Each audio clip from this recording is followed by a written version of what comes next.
አማርኛ በመናገሬ ነው ይሄንን እድል ላገኘቻለሁ። ሰርቪስ ቢልኩንስ አፍጋኒስታን ብላክስ የሚባል ነገር አለ። እስከመሄድ ድረስ በጣም ጸልዬ ነበረ። በቃ ይሄ መንገድ ለኔ ካልሆነ አንተ አቁመው ብዬ። ምን ይመስላል ትሬኒንግ? ለምን ገባው ምን አቀብጦኝ ነው ብዬ ውስጤን አሳምኘው ነበር። ስንት ዓመት አገለገል? 24 ዓመት አክቲቭ ዲዩቲ ያገለገል። እኔ ሳዳም ሁሴን ሊፈረድበት አካባቢ የነበረ ወቅት ነበረ።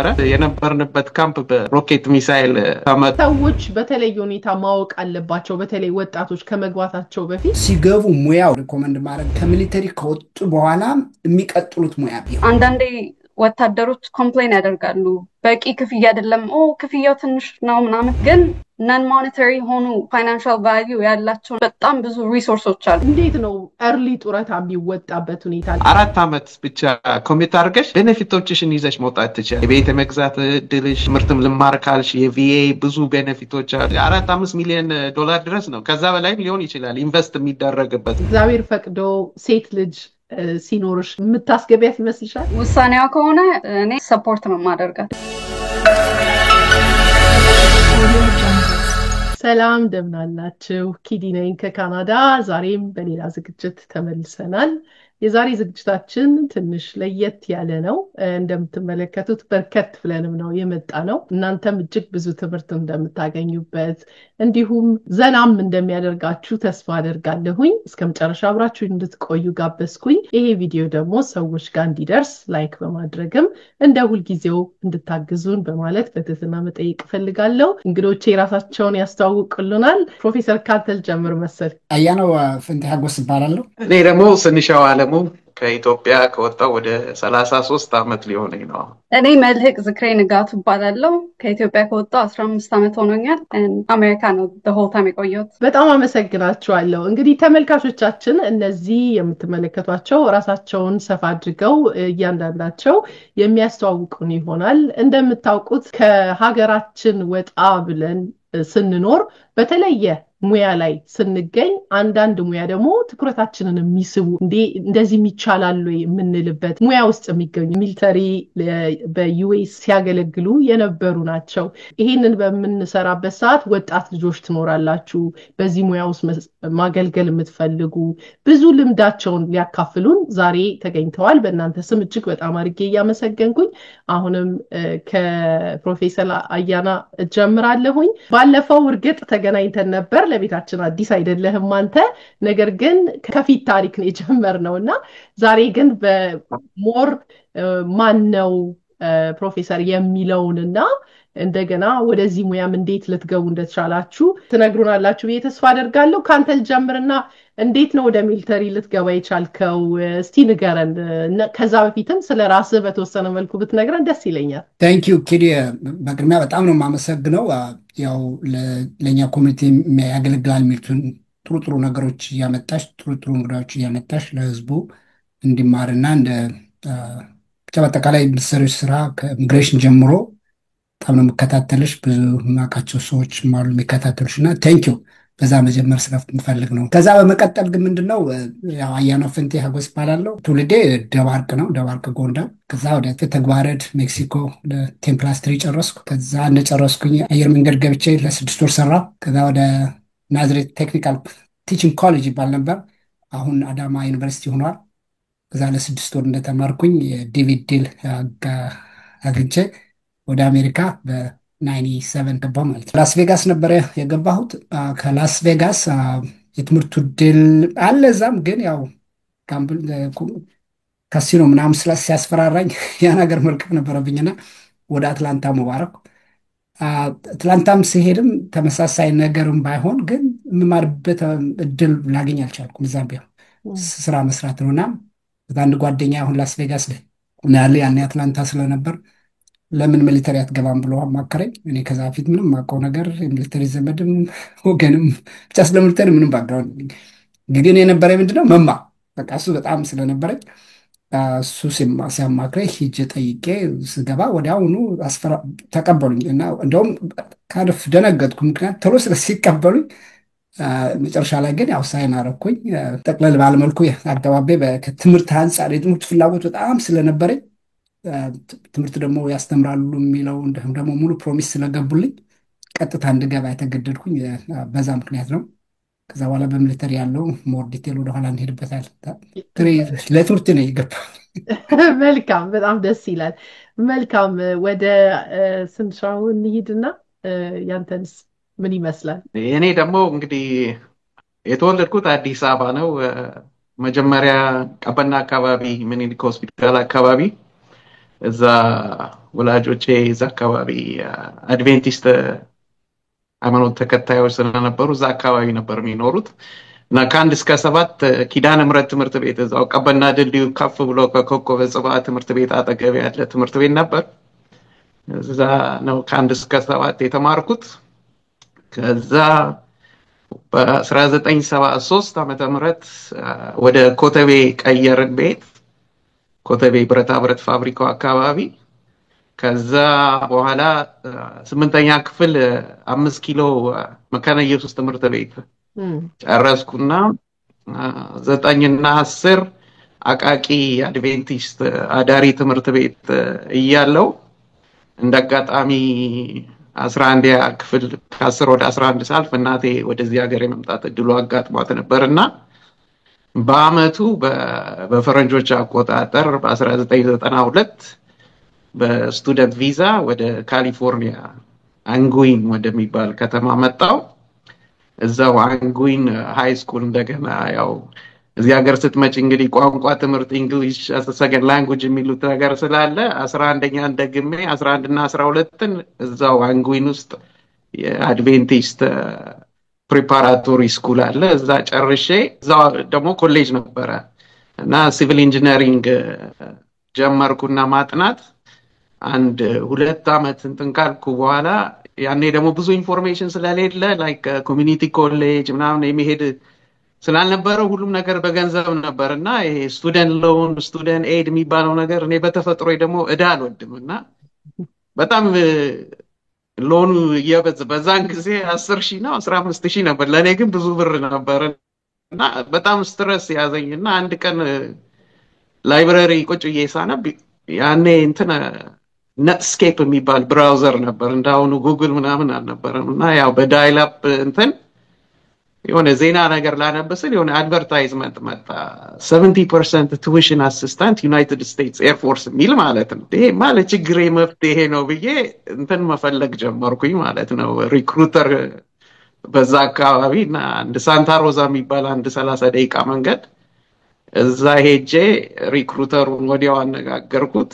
እሱ ከዛ አይ አንተ ባለህበት ቀጥል ጥሩ ነው ያለው ኢንጂነሪንጉን ብትማርና ያኔ ደግሞ ትንሽ ምን ችግር ነበረ እኛ ስናድግ የጥቁርና የነጭ እንትን ነገር ልዩነቱን ሳናቅ ነው የምናድገውና እዚህ ሀገር አንድ ሰው የሆነ ነገር ሲልሽ እንደዚህ ያለኝ ነው ሳይሉሽ ማለት ነው ግን ይመስልሻል እና ይሄ ሰውዬ እንዴ አትመጥንም እያለኝ ነው እንዴ ፈትነኛው ነው ብዬ ሂሳብና እንግሊዝ ተፈትኜ አለፍኩኝ። ከዛ ብዙ ጥያቄ መጠየቅ ጀመርኩ። ምን ያህል ጊዜ ነው አገልግሎት ዘመን ምናምን እያልኩ ስጠይቀው አይ 20 አመት አርገህ እኮ ጡረታ ይከበርልሃል እንዴ በቃ አሁን ውስጠኝ 20 አመቱን ፈርማለሁ አልኩት ማለት አይ እንደዛ አይደለም በየ4 አመቱ ነው ብሎ በቃ ሂደቱ እንደዛ ነው የሚጀምረው ግን በኋላ እየገባን በደንብ እናወራበታለን ያለፉትን አመታቶች። በጣም ያስገርማል። እሺ እኔ ተወልጄ ያደግኩት አዲስ አበባ ነው። ሙሉ ትምህርት ቤቴን የተማርኩት መጀመሪያ ማጂክ ካርፔት ተማርኩና ከዛ ደግሞ ናዝሬት ስኩል ከ0 እስከ 12 ተማርኩ። ከዛ ኮሜርስ አንድ ሴሚስተር እንደተማርኩኝ ወደዚህ መጣሁ። በስቱደንት ቪዛ ነው የመጣሁት። በተማሪ ሆኜ ሚኒሶታ መጣሁ። ሚኒሶታ ለ4 አመት ኮሌጅ ጀመርኩኝ። ከዛ መሀል ላይ ስደርስ ስኮላርሺፕ ነበረ ወላጆቼ ይረዱኝ ነበር እኔም ስራ ሰራለው ትምህርት ቤቱን ለመክፈል ብቻ ፍሪደም ማግኘት እንዳለብኝ እዚህ ሀገር በቃ ቶሎ ምንድነው መንገዶች ብዬ እያየው ነበረ። አንድ ጓደኛዬ ጆይን ያደረገ ነበረ እና ለምን እስቲ ሞር ሪሰርች አላደርግም አልኩና እሱን ሪሰርች ሳደርግ በዛ ጊዜ ሚሊተሪውስ ለናሽናል ኢንትረስት ብሎ ቋንቋ ተናጋሪዎችንና ሜዲካል ፕሮፌሽናልስ ሪክሩት ያደርጉ ነበር። ይሄ ፕሮግራም አሁን ተዘግቷል ግን በዛ ጊዜ ይሄ ፕሮግራም ነበረ። በዛ ጊዜ ተነስቼ ጆይን ላደርግ አልኩኝ። ይሄኛው መቼ ነው 3ኛ አመት እየተማርኩኝ ማለት ነው። ሶስተኛ ዓመት ላይ ሳይን አፕ አደረኩኝ። 1 ዓመት እንጠብቅሻለን አሉ ግራጁዌት እስካደርግ ማለት ነው። ሶ ግራጁዌት አድርጌ ከ10 ቀን በኋላ ወደ ቤዚክ ትሬኒንግ ሄድኩኝ። and the reason እዚህ ሚሊተሪ ውስጥ ልገባ የቻልኩበት ምንድነው አማርኛ እዛ ከሚያስፈልጉት ቋንቋዎች ውስጥ የሚፈለግ ቋንቋ ስለነበር ነው። አማርኛ በመናገሬ ነው ይሄንን እድል ላገኝ የቻልኩት። መልካም እንደው ሴትም ስለሆንሽ ትንሽ አንቺ ላይ ትኩረት ላርግና ወንዶች እንደዚህ አይነት ሙያ ሲመርጡ ብዙም ሰርፕራይዝ አንሆንም፣ ይስባቸዋል እንዲሁም አይደል? እኛ ሴቶች ግን ብዙ ማሰብ ይጠይቀናል። እንዲሁ ስትዩ ያስፈራል። ለምሳሌ ተነስታችሁ ሰርቪስ ቢልኩንስ አፍጋኒስታን ብላክስ የሚባል ነገር አለ። እንደሱ አይነት ነገር አላሰብሽም ስትገቢ? እስከመሄድ ድረስ በጣም ጸልዬ ነበረ። በቃ ይሄ መንገድ ለኔ ካልሆነ አንተ አቁመው ብዬ። ከዛ ከገባው በኋላ ግን ጠንክሬ ለመስራት and መወጣት አለብኝ ብዬ ነው ያሰብኩት። እንደዚህ ኩዊቲንግ ማይንድሰት አልነበረኝም በዛ ውስጥ እያለሁኝ። እና ደግሞ አንዴ ከገባሽበት በኋላ ብዙ እንትን አይልሽም፣ ስለሱ አታስቢም። ሞር ሬዲነሱን ነው ፎከስ የምታደርግ። አመሰግናለሁ። በደንብ እንመለስበታለን። ፕሮፌሰር እንግዲህ ወደ አንተ ልመለስና ይሄ ሙያ አሁን ስናዳምጥ በተለያየ ምክንያት በተለይ ደግሞ የአሜሪካንን ከሀገራችን ላይ ለየት የሚያደርገው ብዙ ቤኔፊቶች አሉት። የመማር እድል አለው። በሀገራችን ላይ አንድ ሰው ወታደር ወይም ሲባል ሀገር ጠባቂ ሲባል እንደምናውቀው በሀገር ፍቅር ተይዞ ወነቅልናት ላይ ሞታለው እንደዚህ ተብሎ ነው። የእናንተን ደግሞ ሳይድ ይሄንን የአሜሪካንን ስንመለከት ለየት ያለ ነውና አሁን ይሄንን እናንተን የሚያዳምጡ ሰዎች ወጣት ልጆች ከመግባታቸው በፊት አሁንስ ለምን ጆይን የሚያደርጉ ይመስልሃል? የእናንተን ስትመለከቱ በተለያየ ምክንያት ነው የገባችሁት። በተለይ ግልጽ ነው ሰው ሀገር ተሰደን ስንመጣ ሁልጊዜ ኦፖርቹኒቲ ነው የምናየው። እስቲ ስለሱ ምን ትላለህ? ብዙ ጊዜ ወደ መጀመሪያ ስገባ ኢንተርቪውን እኔም ብቻ ሳይሆን በአጠቃላይ ጓደኞቻችን ኢንተርቪው ስንደረግ የመለሱትን አንዳንዱን ብነግርሽ እሱ ይመልሰዋል። አንዳንዶቹ ኤዱኬሽን ነው የሚሉት፣ አንዳንዶች ትምህርት ይላሉ፣ አንዳንዶች ደግሞ አገር መጎብኘት ዓለምን በሙሉ ለማየት እድል ይሰጠኛል ያሉ፣ አንዳንዶቹ ጥሮታ ለመውጣት ለጥሮታ ጆይን የሚያደርጉ አሉ። አንዳንዶች ደግሞ እንደ ስራም አይተውት በቃ ለዚህ ነው የተፈጠርኩኝ ሚሊተሪ እንደሆን ፊዚካሊ ሜንታሊም ቻሌንጅ የሚያደርገኝ ነገር እፈልጋለሁ ብለው የሚናገሩ አሉ። አንዳንዶች ደግሞ ከወላጆች የመጣ ትሬንድ አለ። የአባቴ እናቴ ሚሊተሪ ነበሩና የእነሱን አስቀጥላለሁ ብለው የሚገባ አለ። ሌላ ደግሞ ጀስት አዌይ ፍሮም ማይ ማም ማይ ዳድ የሚሉ አሉ። ከእናቴ ከአባቴ ከአካባቢው ለመውጣት ሌላ አማራጭ አልነበረም፣ ስለዚህ ሚሊተሪ ጆይን አድርጉ የሚሉ አሉ። ግልጽ የሆነ በቃ ከልባቸው ነው ደግሞ እንደዛ ሲሉና እና የተለያየ ምክንያት አለ። ያበሻውም በእነዚህ ምክንያት ውስጥ ብዙዎቹ ሊሆን ይችላል። መልካም። እስቲ እናንተ እየመረጣችሁ ትመልሱልኛላችሁ እኔ ጥያቄ ስጠይቅ እና ምን ይመስላል ትሬኒንጉ ስትመለከቱት?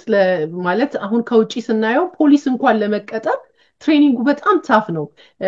ስንሻው ትመልስልኝና መልህቅ ደግሞ በተለይ ደግሞ ከሴት አንጻር ፊዚካል ስለሆነ የሚታወቅ ነገር ነውና ምን እንደሚመስል ትነግሪናለሽ። እና እንዴት አገኘኸው ትሬኒንጉን ስትገባ?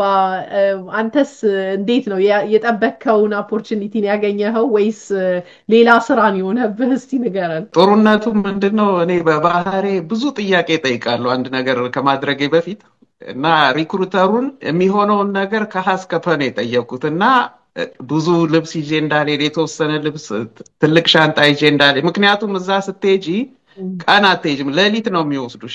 ከሌሊቱ 2 ሰዓት ምናምን ሲሆን ነው ቤዝ ውስጥ የሚያስገቡሽ ትሬኒንግ ካምፑ ቴክሳስ ስትሄጂ ማለት ነው። ይሄ ሜዲካል ምኑን ከጨረሽ ካለሽበት ስቴት መጨረሻ ላይ በቃ ወደ ትሬኒንግ ካምፕ ልትሄጂ ስትይ እንደ ነገ ልትሄጂ እንደ ዛሬ ሆቴል ያሳድሩሽና ፍላይቱ ሌሊት እንድትደርሺ ነው እና በሌሊት ነው አሰልጣኞቹ የሚቀበሉሽ እንጂ በቀን የሚመጣ ሰው የለም።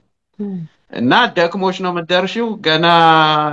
ገና ከእንትኑ ሳትወርጂ ጩኸት ነው በቃ አንሰው ጣለው ወደዚህ ወደዛ በቃ ያዋክቡሻል። ያው ድንብርብርሽ እስኪወጣ ማለት ነው። ግን እኔ ምንድነው ቦርዲንግ ስኩል ስለነበርኩኝ ምንም እንደ አዳሪ ትምህርት ቤት ነው ያየሁት። አልተቸገርኩም ቶሎ አጀስት ለማድረግ ከሰዎች ጋር 50 ሰው ጋር ጎን ለጎን ሆነሽ መተኛት አንድ ቤረክስ ውስጥ ለእኔ 20 ተማሪዎች ነበርን አንድ ክፍል ውስጥ የምናድረው እና ለእኔ ምንም ነገር አንዳንዶቹ የሚያለቅሱ ነበሩ፣ ምን ውስጥ ገባው የሚሉ ነበሩ።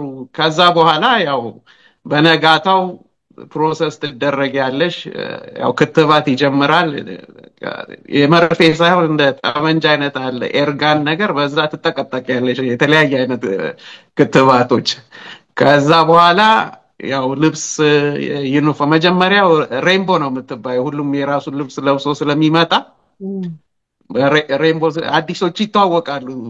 ያው ገና ማርችም አልሰነጠንሽም እንዴት እንደምትራመጃ ታውቃለሽ። ድንግርግሩ የወጣበት ነው። በቃ ተሰብስበሽ እንደ ከብትቻ መነዳት ነው። ከዛ በኋላ አሰልጣኙ ቀስ በቀስ ያስተምሩሻል። 6 ሳምንት ነው ያ 6 ሳምንት። ከዚህ ዓለም ተለይተሽ በቃ ጋዜጣ ዜና ምን አትሰሚ፣ ምንም ነገር እንደተፈጠረ። አሁን እኔ በሄድኩበት ጊዜ ምን ሆኗል ያን 6 ሳምንት ብትይ ምንም ነገር አላውቅም። ምክንያቱም ፎከስ የሚያደርጉት ከሲቪሊያን ማይንድ ሴት አውጥተው የወታደር ማይንድ ሴት እንዲኖርሽ ነው ኮንዲሽን የሚያደርጉሽ። እና ከዛ ያው እንደምታውቂው ፊዚካል ነው። ፑሽ አፕ አለ፣ ሲት አፕ አለ፣ ሩጫ አለ።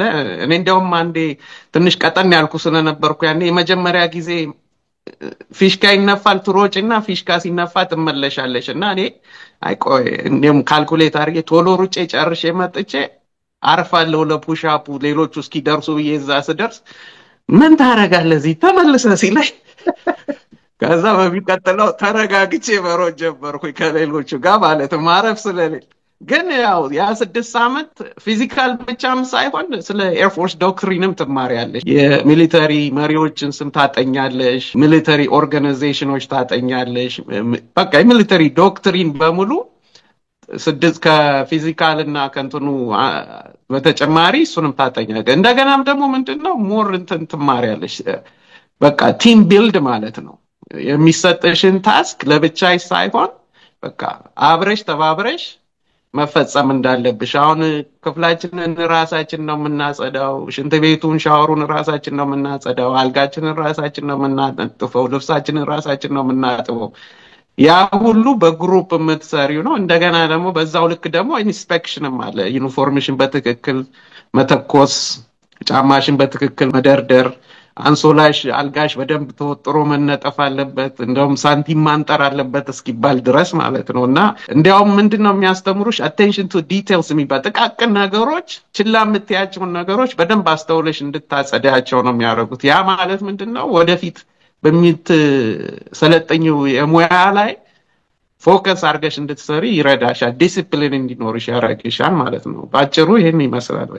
በጣም ይገርማል። እንደገባችሁ እንዴት እንደሚያጣድፏችሁ ከዛ ልብስ የራሳቸውንም ልብስ ወደ መቀየር ብዙ ስርዓት ዲሲፕሊን እንደሚያስተምሯችሁ ግልጽ ነው። ፀጉር መላጨት አለስ የሚባለውና እሱስ እንዴት ነው? ወንዶቹ በሙሉ ድሬድላክ ያለው ረጅም ፀጉር ያለው ሁሉም ገብቶ እንዲያውም ቆራጮቹ ሽማግሌዎች ናቸው በብዛት።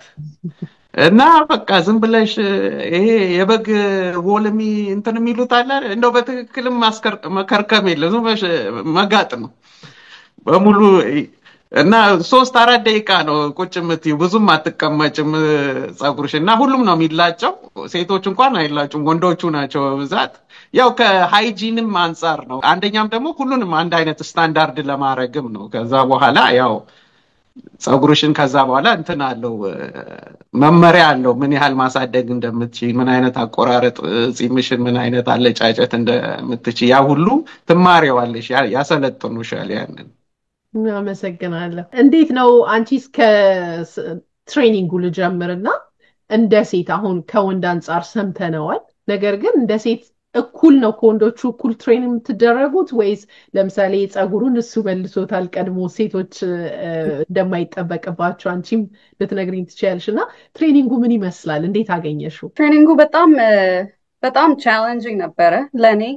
ከከተማ ወጥቼ ማላቀ እንደዚህ የመንጠላጠል የእንትን ማለት የመዳፈር ነገር ያላደኩበት ነገር ነው። ስለዚህ በጣም ቻሌንጅ አድርጎኛል፣ ግን ሜንታሊ ደግሞ ስትሮንግ ሆኜ እንደወጣ ነው የረዳኝ። በቃ ኩዊት እንድታደርጊ ይገፋፉሻል ስትደርሺ፣ ከመጀመሪያው ጀምሮ እስከ መጨረሻው ድረስ እነሱ ፑሽ የሚያደርጉሽ ሊሚትሽን ፑሽ እንድታደርጊ ነው። ሶ they're testing you. so አሁን ምንድነው ጠንክረሽ ነው የምትወጪው እንደዚህ አይነት ነገሮች ውስጥ ስታልፊ እና እያንዳንዱ ነገሮች እዛ ከመድረስሽ ጀምሮ እስክትወጪ ድረስ ምክንያቶች አሏቸው፣ የሚያደርጉባቸው ምክንያቶች። አሁን ለምሳሌ ዳይኒንግ ፋሲሊቲ ውስጥ ስንሄድ ካፓችንን እንደዚህ ይዘን ነው የምንሄደው፣ 2 ካፖች እንደዚህ።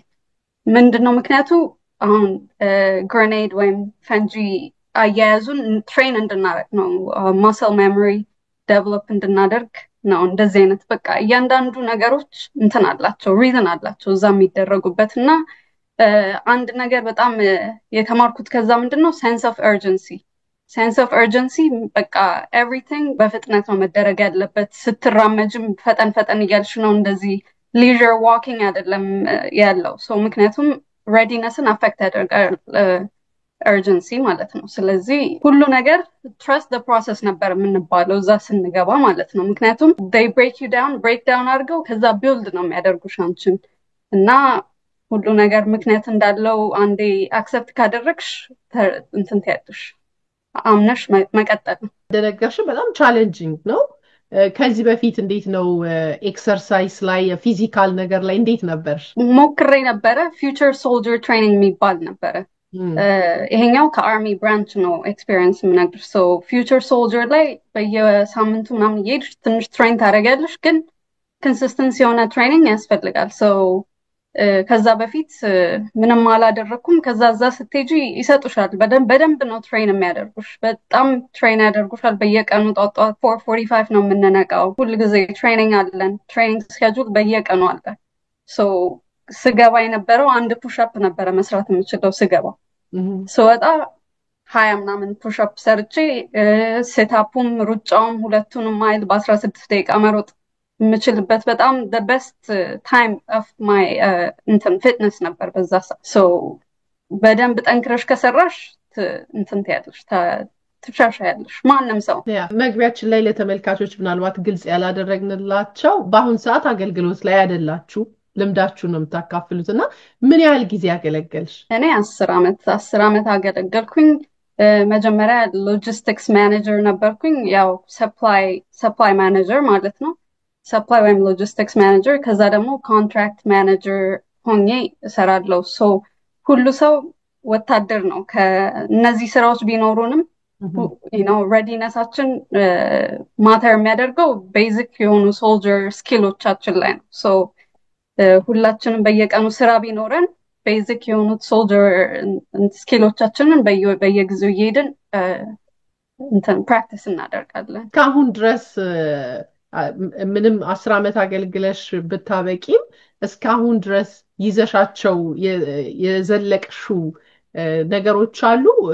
ምን ያህል ጠቅሞኛል፣ ለህይወቴ ቀይሮኛል እስቲ ያለሽ እንኳንም አደረኩት የምትይበትስ ሁኔታ አለ? ሁሉም በአጠቃላይ ጆይን ማድረጌ የላይፌን ሚሊተሪው በጣም ጥሩ ስቴፒንግ ስቶን ነበረ ለኔ ሆነው። ከኢሚግራንት መተሽ እዚህ ደረጃ ላይ ማስተርሴን መጨረስ ችያለሁ በነፃ በቲዩሽን አሲስተንስ። ትምህርት ላይ ስራ ላይ እስካለሽ ድረስ ቲዩሽን አሲስተንስ መጠቀም ትችያለሽ። እስከ ፒኤችዲ ድረስ መቀጠል ትችያለሽ as long as progress እያደረግሽ እስከሆነ ድረስ። ማስተርሴን ጨርሻለሁ።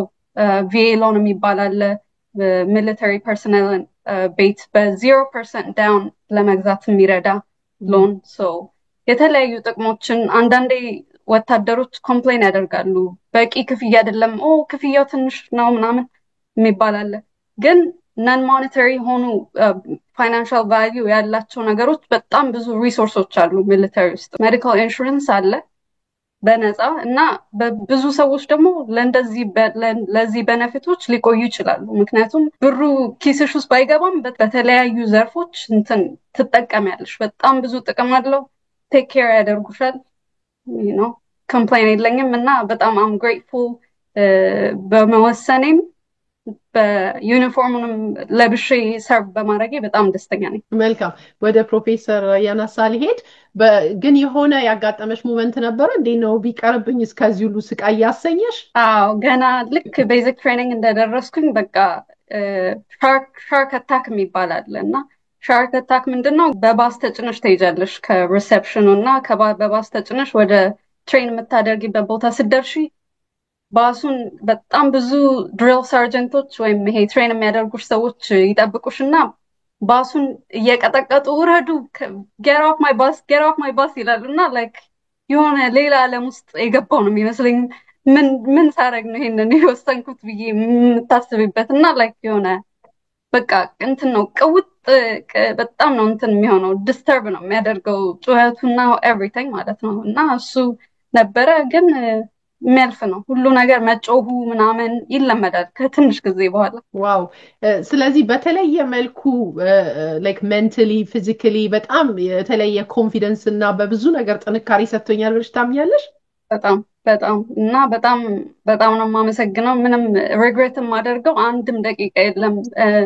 ከሰዎች ጋር በጣም ስኔ እንዳለው ምንድነው ከተለያየ ቦታ በተለያየ ሪዝን ነው ሰዎች የሚመጡት እዚህ አር ሚሊተሪ ውስጥ ሁሉም የራሱን ጸባይ ይዞ ነው የሚመጣው። ከሰው ጋር የሰው የተለያየ አክሰንት አለ። አንዳንዴ ስትራግል ነበረ። እኔ ከሚኒሶታ ነው የመጣሁት ከኢትዮጵያ ነው የመጣሁት እና የተለያዩ አክሰንቶች ገና ቤዚክ ትሬኒንግ ውስጥ ስትሰሚ ኦኬ ምን ለማለት እየሞከሩ ነው ማለት እንትን ትያለሽ፣ ኮንፊውዝ ያደርጋል። በዛ ጊዜ ደግሞ ገና እንደመጣው በ4 ዓመቴ ስለሆነ ማለት እና ከሰዎች ጋርም ኮኤግዚስት ማድረግ እንደዚህ በጣም ትንሽ በሆነ ሩም ውስጥ ምናምን ሁሉ ነገር በጣም ዴቨሎፕ ነው የሚያደርገው ስኪል ነው ላይፍ ስኪልሽን። በቃ መልካም መለሳለው ወደ አንቺ አዳለው መሰለኝ ወደ ሴት ስለሆነች ወደ ፕሮፌሰር ልመለስ እና ለሁለታችሁም ነው ይህን ጥያቄ የማቀርበው። ፕሮፌሰር ግን መጀመሪያ ልምጣና አንተስ እንዴት ነው በቃኝ ይሄ ነገር እንዴ ለምን ያሰቃየኛል ያልክበት አጋጣሚ ነበረ? እሱን ከመመለሰ በፊት ስለ መልህቅ አንድ ነገር ልበልሽ። ያወቅሽ አልመሰለኝም። እኔና ስንሻው ኤርፎርስ ነን። መልህቅ አርሚ ነች። የኛ የወንዶች ሚሊተሪ ፊዚካል ትሬኒንግ የእነሱ የሴት ትሬኒንግ እኩል ነው ተብሎ እነሱ ያሾፉብናል በእኛ።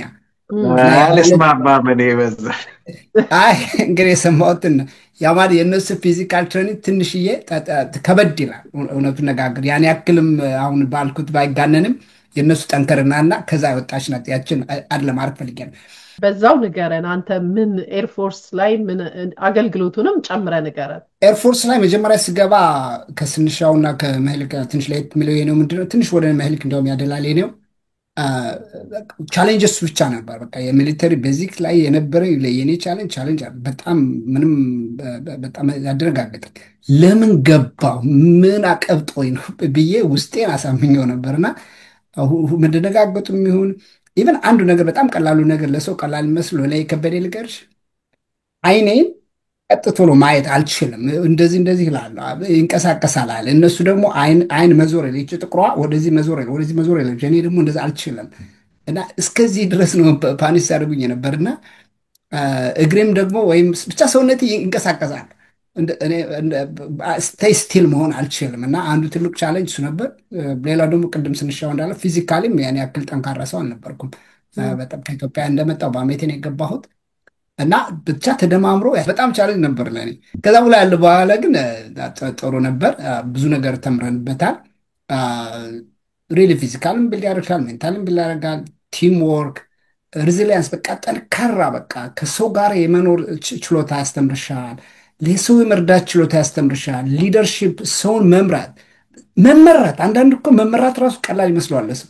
ኢቨን መመራት፣ በሰው መመራት ወይ ደግሞ ሰው መምራት ወይ ደግሞ ከሰው ጋር አብረው መስራት። ፊዚካል ሲያስተምሩ ደግሞ ልክ እንደ መምህር በሰሌዳ ሳይሆን ዩሊቭ ወዳል እየሰራሽው እያረግሽው አይነት ነገር ስለሆነ እኔ ብዙ ነገር ቴንኪዩ ነው ብሎ በመግባት ወደ ስንሻው እንመለስና በተለይ ደግሞ እንደ ከተማ ልጅ እርግጥ ነው አዳሪ ትምህርት ቤት ነው የተማርከው። ያ ሞር ዲሲፕሊን ያስይዘናል። እኔም የልደታ ልጅ ነኝና አውቃለሁኝ የከተማ ልጅ እንደውም በክፍለ ሀገር የሚያድጉ ልጆች ሞር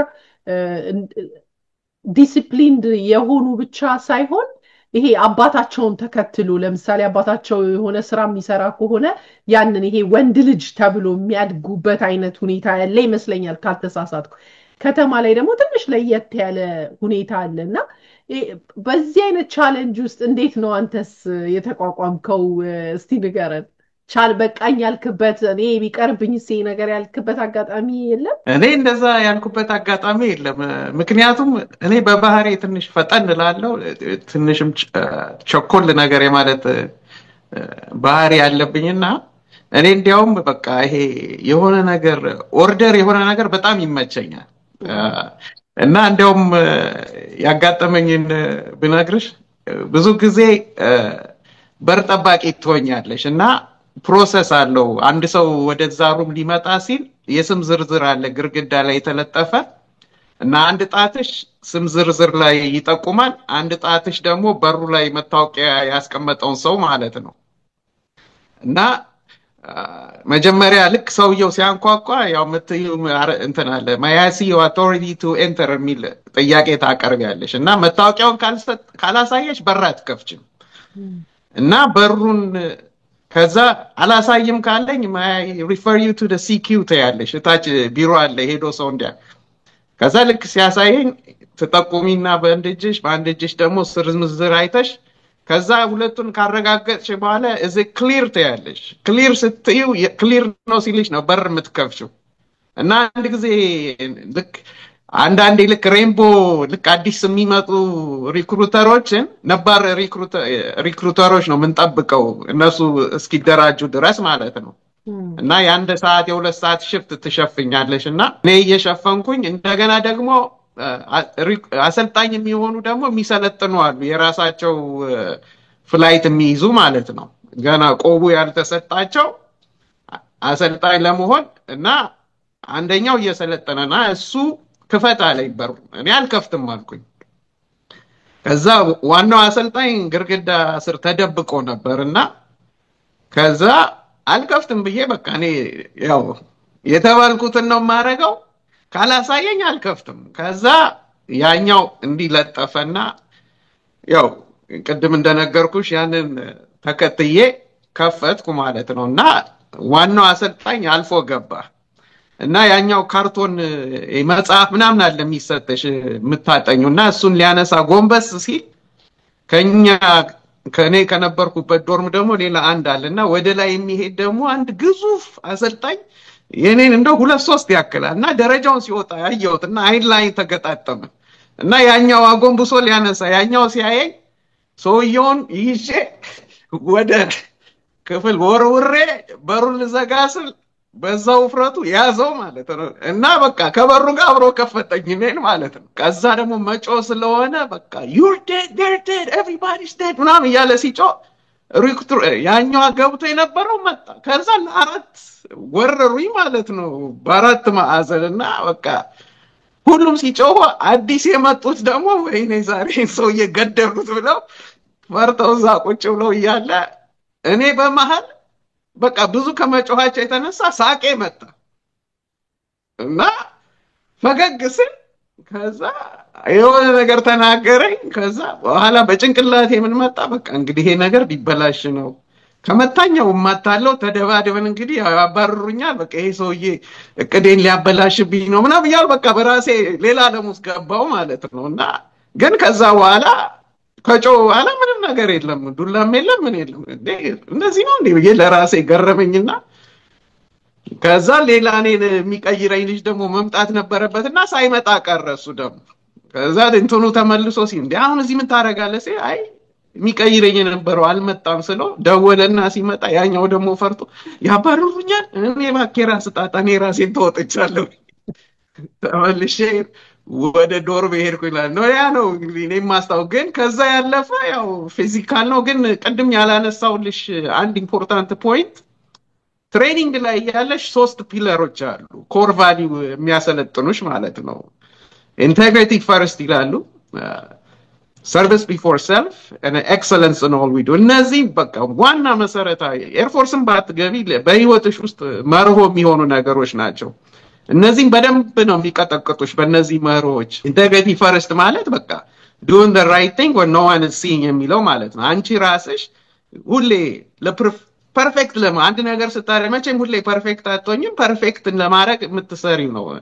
ሰርቪስ ቢፎር ሰልፍ ደግሞ በቃ ያው የሀገር ውትድርና ኤርፎርስን በዩ አርሚን በዩ ባህር ኃይል በዩ የሀገር ህልውና እስከሆነ ድረስ በቃ ሰርቪስ ከራስሽ አሳልፈሽ ሰርቪሱን ነው ሚሊተሪውን ነው ሰርቭ የምታረጊው።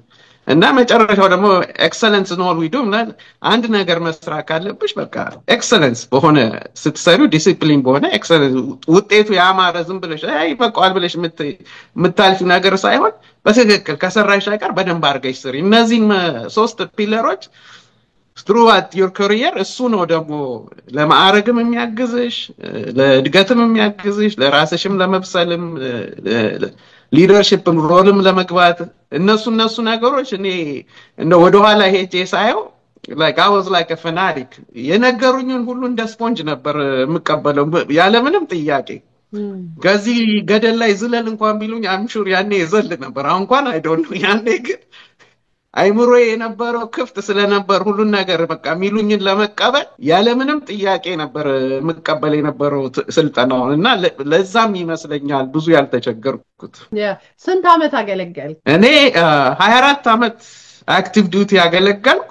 አሁን ደግሞ ያለፈውን 4 አመት ደግሞ እዛው ሚሊተሪ ውስጥ ኮንትራክተር ሆኜ እንደ ፕሮግራም ማኔጀር ሆኜ ኮንትራክተር ያው በአጠቃላይ ስደምሪ ወደ 28 አመት ማለት ነው። አሁንም ያገለገልክ ነው?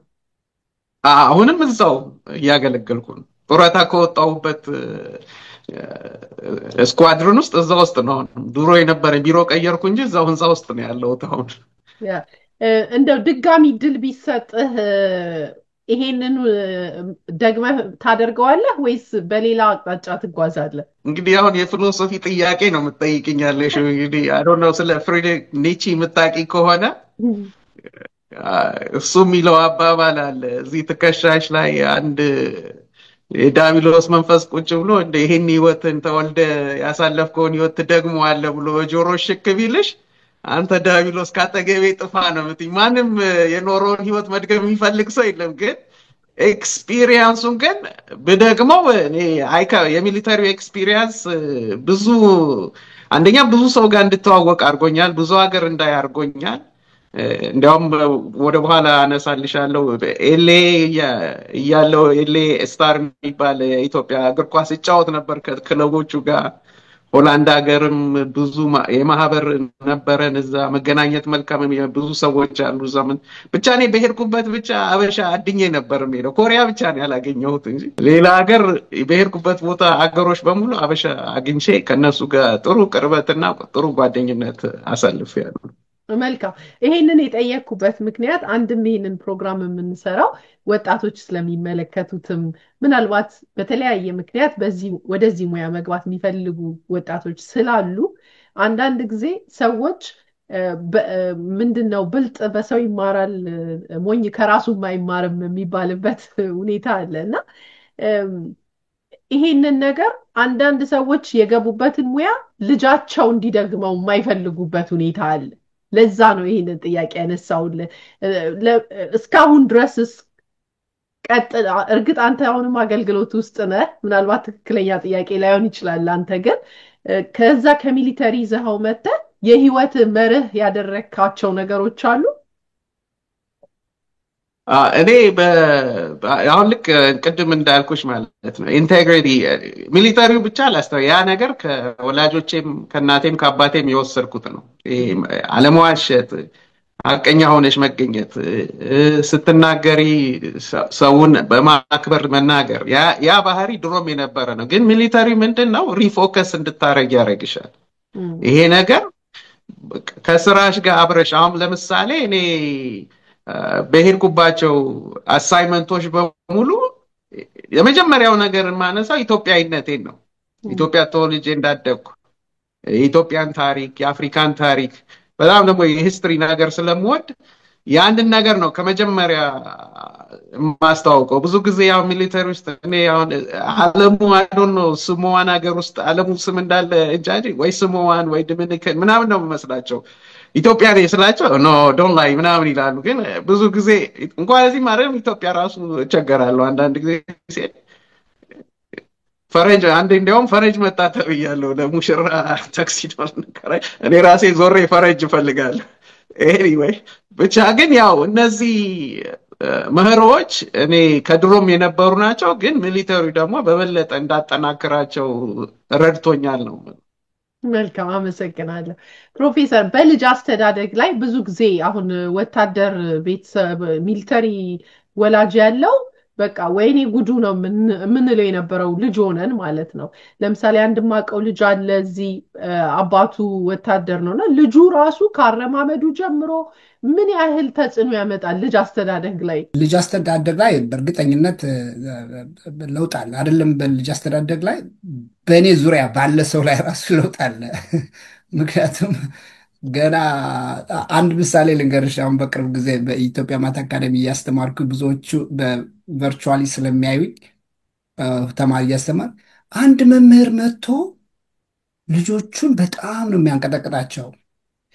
ሚሊተሪ ይመስላል ደግሞ ብላ እህቴ በአጋጣሚ አካባቢ ነበረችና ከጀርባ ለእሷ አይደለም ለሌላ ሰው ነው ታወራና አብሯት የነበረችው ግን ምንድን ነው ማነው አየነውና እንዴ ምን ሚሊተሪ ይመስላል ያለ ሚሊተሪ እኮ ነው ብለው ነገሯት። እና ሳናቀው ምን 20 ዓመት ቀላል ነገር አይደለም። ብዙውን ዓመቴ እዛ ነው ያሳለፍኩትና የስርዓቱን የደንቡን ባህሉን አሁን ቅድም የገለጻቸው ቅድም 3 ነገሮች አንድ ሰው ስራ ሲሰራ ምንም ስራ ስሪ አሁን የፈለግሽው ስራ ስሪና ለምን ጥርት አድርጎ አይሰራው? በቃ በዛ ስራ አንድ ሰው በሙያው ምንም ሙያ ይሁን ከሱ ውጭ ሌላ አዋቂ መኖር የለበትም የሚል እምነት ነው ያስተማሩ። ምንም ስራ ስሪ። አሁን አንቺ የሚዲያ ሰው ነሽ፣ በሚዲያው ከአንቺ በላይ ሌላ ሰው እንዳይሰራ ድረስ መስራት አለብሽ የሚል ትምህርት ነው ያስተማሩ። ኤክሰለንስ ዛስ ወረደ ስራሽን አድምት ታርገሽ በቃ ድምት ለማለት ደግሞ ማጥናት ማድረግ አለብሽ፣ መዘጋጀት ማድረግ አለብሽ፣ ሪሰርች መስራት በቃ የፈል ሁሉን ነገር ተዘጋጅተሽበት ሙሉውን ሰውነትሽን ደግሞ ሙሉውን አእምሮሽን ደግሞ ፎከስ አድርገሽ እንድትሰሪው ነው ያስተማሩና ይህን ሳላስበው ወደ ልጅ የማላወርድበት ምንም ምክንያት የለም። ቅድም የተነገረው ሌላው ደግሞ ኢንተግሬት የሚለው እሱ ደግሞ ሰው አየ ብዬ ሰው አላየ ብዬ ሳይሆን በቃ መሰራት ካለበት መሰራት አለበት። በቃ ስላሳየሽ ወይም እሱ ምናምን እንደው ብዙ ጊዜ አንዳንዶቹ ቸክ የሚያደርጉሽ በተለይ በሚሊተሪ ውስጥ ሽንት ቤት ውስጥ ወይ የሆነ ቦታ ውስጥ ዝም ብለሽ ትራሽ ስታነሽ እሰምዴ ምንም ሰው በሌለበት ውስጥ የሆነ ስራ ስትሰሪ አሁን ሰው ሳይ በጣም ያስደስተኛል። በቃ ያነሳው መነሳ ስላለበት ነው እንጂ ወይም ሱፐርቫይዘር ወይም እንትናችሁት አይደለምና ያ ነገር ነው። ሰርቪስ ቢፎር ሰልፍ ሚሊተሪ ያሉ ትንሽ አስቸግረኝ ነው። እውነቱን ነው የምናገር ነኝ። ምንድን ነው ሰርቪስ ቢፎር ሰልፍ ሲለው ሰርቪስ ቢፎር ፋሚሊ የሚለው ፋሚሊን እንደ ራሴ ነው የምቆጥረው እና ከፋሚሊንስ ማስቀደም እኔንስ ኦኬ ግን ፋሚሊንስ ማስቀደም አለ ምናምን የሚለው እንደውም አንዳንዴ ወደ ረስ እንወስደውና እውነቱ ደፍነትሊ ወደ ልጆቹ ስርዓት ማስያዝ፣ ስራ በደንብ እንዲሰሩ ማድረግ፣ ኦርጋናይዜሽን ቅድም ተናግሮታል ስንሻው አልጋ ከማንጠፍ ጀምሮ አሁን የልጆችን ሩም ብታይ ጽድት ያለ ነው ከላይ እስከታች በቃ ምንም አማራጭ ያላቸውም ያለማጽዳት አልጋ ያለማንጠፍ ምንም አማራጭ ያላቸውም እና ምንድነው ለራሳቸው ይዘውት ያድጉና መጨረሻ ላይም በዛ እና አስቢውም ሳይሆን ስለኖርኩት የማድረግ ግዴታ ነው።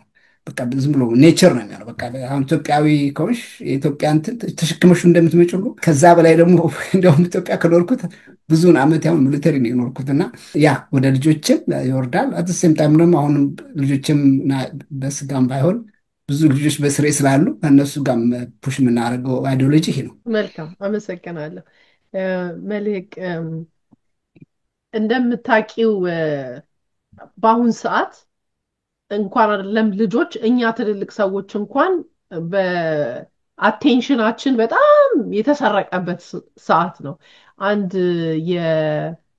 አንድ ባለሙያ የኮምፒውተር ባለሙያ ናት። እንግዳ ሆና እዚህ ቀርባ ስትናገር ወጣት ልጆችን አንቀጥርም ብዙ ጊዜ ለምን ከስልካቸው ላይ በሴኮንድ እንኳን ዞር ማለት አይችሉም። ሙያ ያላቸው ነገር ግን ይሄ ፎከስ የማጣት አቴንሽን የማጣት ችግር አለና ይሄንን እናንተ ስትወያዩ እውነት ለመናገር በአሁኑ ሰዓት አይ ቲንክ መላው ዓለም ሚሊተሪ መግባት ያለበት ጊዜ ያለንበት ይመስላል እና በአሁኑ ሰዓት ባለንበት ሰዓት በተለይ ምን አይነት ኳሊቲ ነው የሚፈለገው ለመግባት? እንደገና ደግሞ እንዴት ነው ቻሌንጅ ያጋጥማቸዋል ብለሽ አታስቢም? አሁን ባለንበት ወቅት ለምን ጀነሬሽኑ በጣም እየተቀየረ የመጣበት ሁኔታ ነው ያለው እና ምን አይነት ኳሊቲ ነው የሚታየው? አሁን የሚገቡት ወታደሮች ላይ ነው የምትይው? አዎ ያው የተለየ ነው። ያው እኛም ወጣት ነን ልጅ ነን ተብሎ ነው ኮንሲደር የሚደረገው የኛ ጀነሬሽን የገባውበት ነው። ግን ከኛ በታች ያሉት በስሬም የነበሩ ሱፐርቫይዝ ማድረጋቸው ሪክሩቶች ሶልጀሮች ነበሩ። ከባድ ነው። ልጅ እንደማሳደግ ነው። ይሄ ሚሊተሪ ውስጥ ስትሰሪ ልጅ እንደማሳደግ ነው እና የምታልጃቸውን በምን ያህል ፍጥነት ኤክስኪዩት ያደርጋሉ የሚባለው እና ደግሞ ምን አይነት ላይፋቸው ውስጥ ምን እየተካሄደ ነው የሚለውን ነገር ማወቅ አለብሽ እና ይሄ ስልክና ኤሌክትሮኒክስ ብዙ ወታደሮች ሲለጥፉ ምናምን ታያለሽ ቲክቶክ ላይ ወይ ዩቲዩብ ላይ ብዙ ነገሮች ላይ በቃ እሱ ላይ ነው የሚያሳልፉት እና ይታያል ያስታውቃል ኳሊቲው ከድሮ ከነበሩት የሚገቡት ከኛም ከቀደሙት የነበሩት ወታደሮች የአሁኖቹ ትንሽ ከባድ ነው ያ በአጠቃላይ በሶሻል ሚዲያ ምናምን ወይ በኤሌክትሮኒክስም ብቻ ሳይሆን በአጠቃላይ የላይፍ ፎከሳቸው የተለየ ነው ከድሮ ጀነሬሽን እና ብዙ ታይም ወስደሽ ነርቸር ማድረግ አለብሽ እነዚህን የሚመጡትን ሶልጀሮች አዲስ ሆነው ሲመጡ በስርሽም ሆነ በአጠቃላይ በምትፈለጊበት ቦታ ነርቸር ለማድረግ ነው የምንሞክረው ብዙ እንደ ወላጅ ነው እኔ ወላጅ አይደለሁም ግን እንደ ወላጅ ነው በስር ያሉትን ልጆች ቴክ ኬር ማድረገው የነበረው። መልካም። በነገራችን ላይ እግዚአብሔር ፈቅዶ ሴት ልጅ ሲኖርሽ የምታስገቢያት ይመስልሻል? አዎ ያው ውሳኔዋ ከሆነ እኔ ሰፖርት ነው ማደርጋት ግን ለወላጆቼ ቀላል አልነበረም እኔ በሄድኩበት ሰዓት እስከ መታመም ድረስ ምክንያቱም ኮሚኒኬሽን የለም አይደል በተለይ ትሬኒንግ ሆነሽ ስትሄጂ ኮሚኒኬሽን የለም በደብዳቤ ነውና እኔ ምንድነው የምጠይቀው በእጃቸው ጽፈው ደብዳቤ እንዲልኩልኝና በህይወት መኖራቸውን ብቻ ለማረጋገጥ ብቻ ነበረ በዛ ሰዓት እንጂ ብዙ ስኔ እንዳለው ስለ ውጩ ስላለው ዓለም ምንም ብዙ ወሪ ማድረግ አትችይም በዛ ሰዓት በቃ ራስሽ ላይ ብቻ ነው ፎከስ ማድረግ የምትችይው ሰው ልጅ ቢኖረኝ ገፋፋታለሁ ግን ቀላል እንደማይሆን አውቃለሁ ግን ለወደፊት የሚያዘጋጅ ለላይፍ የሚያጠነክር መስመር ስለሆነ ደስተኛ ነው መሆኑ በጣም በተለይ በዚህ ዘመን ዲቶክስ ማለት ነው ከዚህ ዓለም ጫጫታ ለየት ብሎ ወደዛ መሄድና በጣም የሚገርም ነው።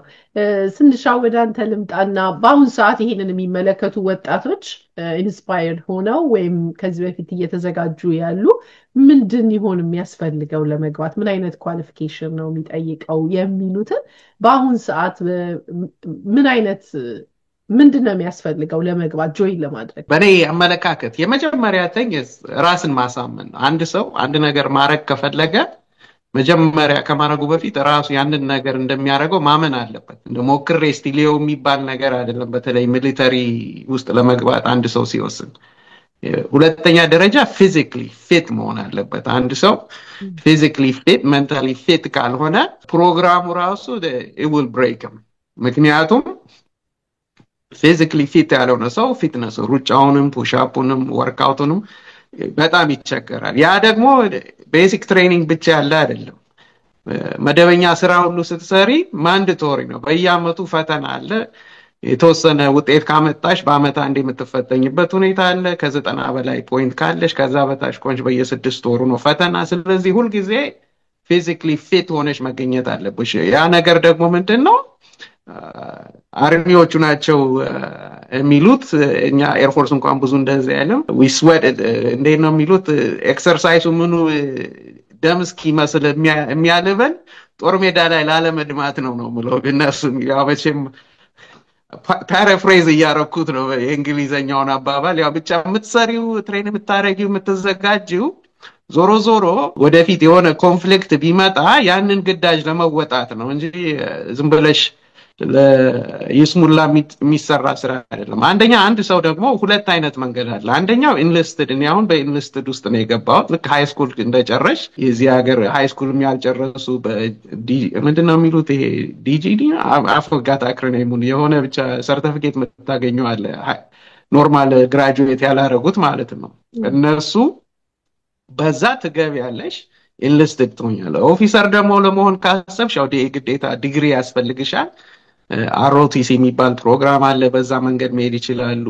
ኦልሬዲ ደግሞ ዲግሪ ያላቸው ከሆነ አንዳንዴ እንደ ሰርቪሱ አሁን ነርሲንግ፣ ሜዲካል ፊልድም ብቻ ብዙ አይነት ፊልዶች ስላሉ በነዛም አቨኒዎች አሉ። ግን አብዛኛው እኔ ላወራ የምችለው ስለ ኢንሊስትዱ ነው፣ ምክንያቱም ያለፍኩት በዛ መስመር ስለሆነ የኦፊሰሩ መንገድ በተወሰነ ደረጃ ባቆም ያልሆነ ኢንፎርሜሽን እንዳልሰጥ ለማህበረሰቡ ለመጠንቀቅ ያህል። ኢንሊስትዱ ግን ያው በቃ እንዳልኩሽ ሪክሩተር በአቅራቢያሽ ታናግሪያለሽ፣ የእንግሊዘኛና የሂሳብ ፈተና ይሰጡሻል። ከዛ በኋላ አዝቫብ የሚባል ፈተና አለ።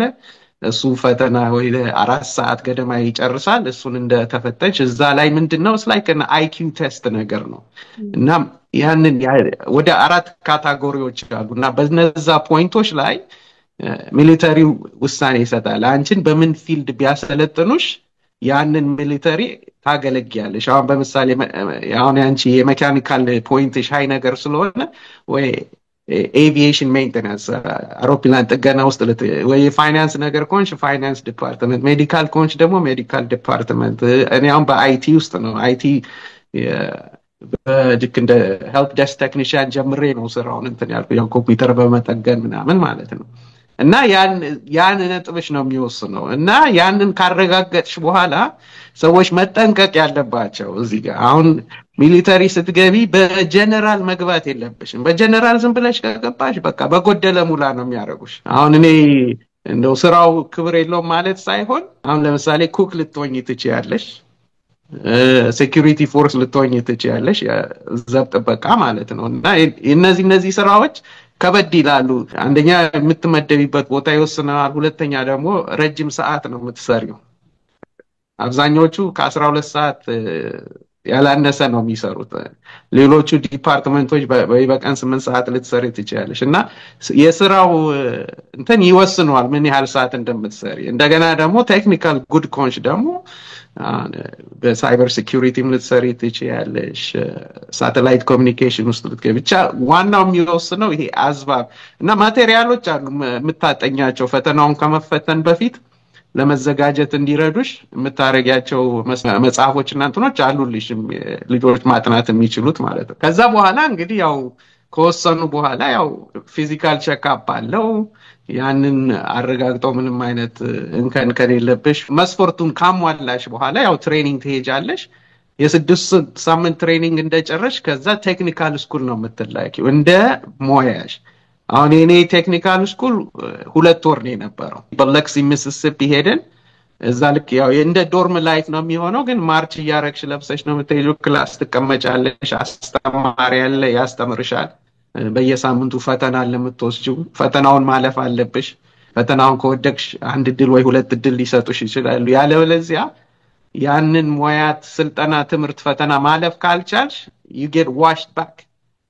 እነሱ በፈለጉት ቦታ ሊመድቡሽም ይችላሉ። ስለዚህ ገብተሽ ሙያውን ሴኩር አድርጊያለሁ ማለት አይደለም። ልክ ትምህርት ቤት ሄደሽ እንደምትማሪው ተምረሽ ተፈትነሽ መውጫ እንዴት ነው ኢትዮጵያ የሚባለው መውጫ ነገር የሚባል አለ አይደል? ፈተና ምርቃት ላይ ያንን ስታሟይ ነው። ከዛ በኋላ ልክ ግራጁዌት ካረክሽ በኋላ ከቴክኒካል ስኩል አንዳንዶን ለምሳሌ አሁን ታክፒ ማለት እዚህ አሁን ያለውበት ቤዝ ትልቅ በአሜሪካ ዋናው ትልቁ ቤዝ የሚባለው ፎርት ብራግ ነው ኖርዝ ካሮላይና ውስጥ። እዛ አሁን ኤርፎርስ አሉ በብዛት አርሚ ነው። እዚህ 82nd ኤርቦርድ ዲቪዥን ነው የሚባለው አየር ወለዶች ናቸው። ግን ታይፒ የሚባሉት የኤርፎርስ አሁን አውሮፕላን ሄዶ የሆነ ታርጌት የሚመታ ምድር ላይ ሆነው ለአውሮፕላኑ ናቪጌሽን ለሚሰሩት ታርጌት የሚሰጡ ናቸው የት ቦታ መመታት እና እነሱ ምድር ላይ የነሱ ስልጠና እስከ 2 5 3 አመት ነው መደበኛ ስራ ሰዓት ጀምሪ እና ፊዚካሊ በጣም ዲማንዲንግ ስለሆነ በቃ you have to be in peak shape ያንን ስራ ለመስራት እና ያ እንደዛ አይነት ስራዎች ያንቺ እነዚህ አሁን በጣም ቴክኒካል ስራዎች ናቸው ናቪጌሽን ምናምን ብዙ ነገርና አንቺም የሆነ ቦታ ይጥሉሻል ከዛ በኋላ ራስሽ ተወጪው ነው ስራውና እነዚህ ነገሮች አንዳንድ ሰዎች looks cool looks fine ምናምን ብሎ የሚገባበት ነገር አይደለም በደንብ አጥነሽ የኔ ብቃትና የኔ ችሎታ እስከ ድረስ ያደርሰኛል የሚለው ነገር ማየትም አለበት ከዛ በኋላ ያው ስራ ትመደቢያለሽ በየ2 አመቱ ወይ 3 አመቱ ቦታ የመቀየር እድሉ አለሽ ወይ ኦቨርሲስ የመሄድ አጋጣሚ አለሽ እኔ ሆነው ምንድነው መጀመሪያ ኤድዋርድ ኤርፎርስ ቤዝ የሚባል ካሊፎርኒያ ደረሰኝ እዛ ወላጆቼ ኖርዘርን ካሊፎርኒያ ነው የሚኖሩት አንድ 8 ሰዓት መንገድ ነው እና ዊኬንድ ኤልኤ ሄድ ነበር እኔ ኤልኤ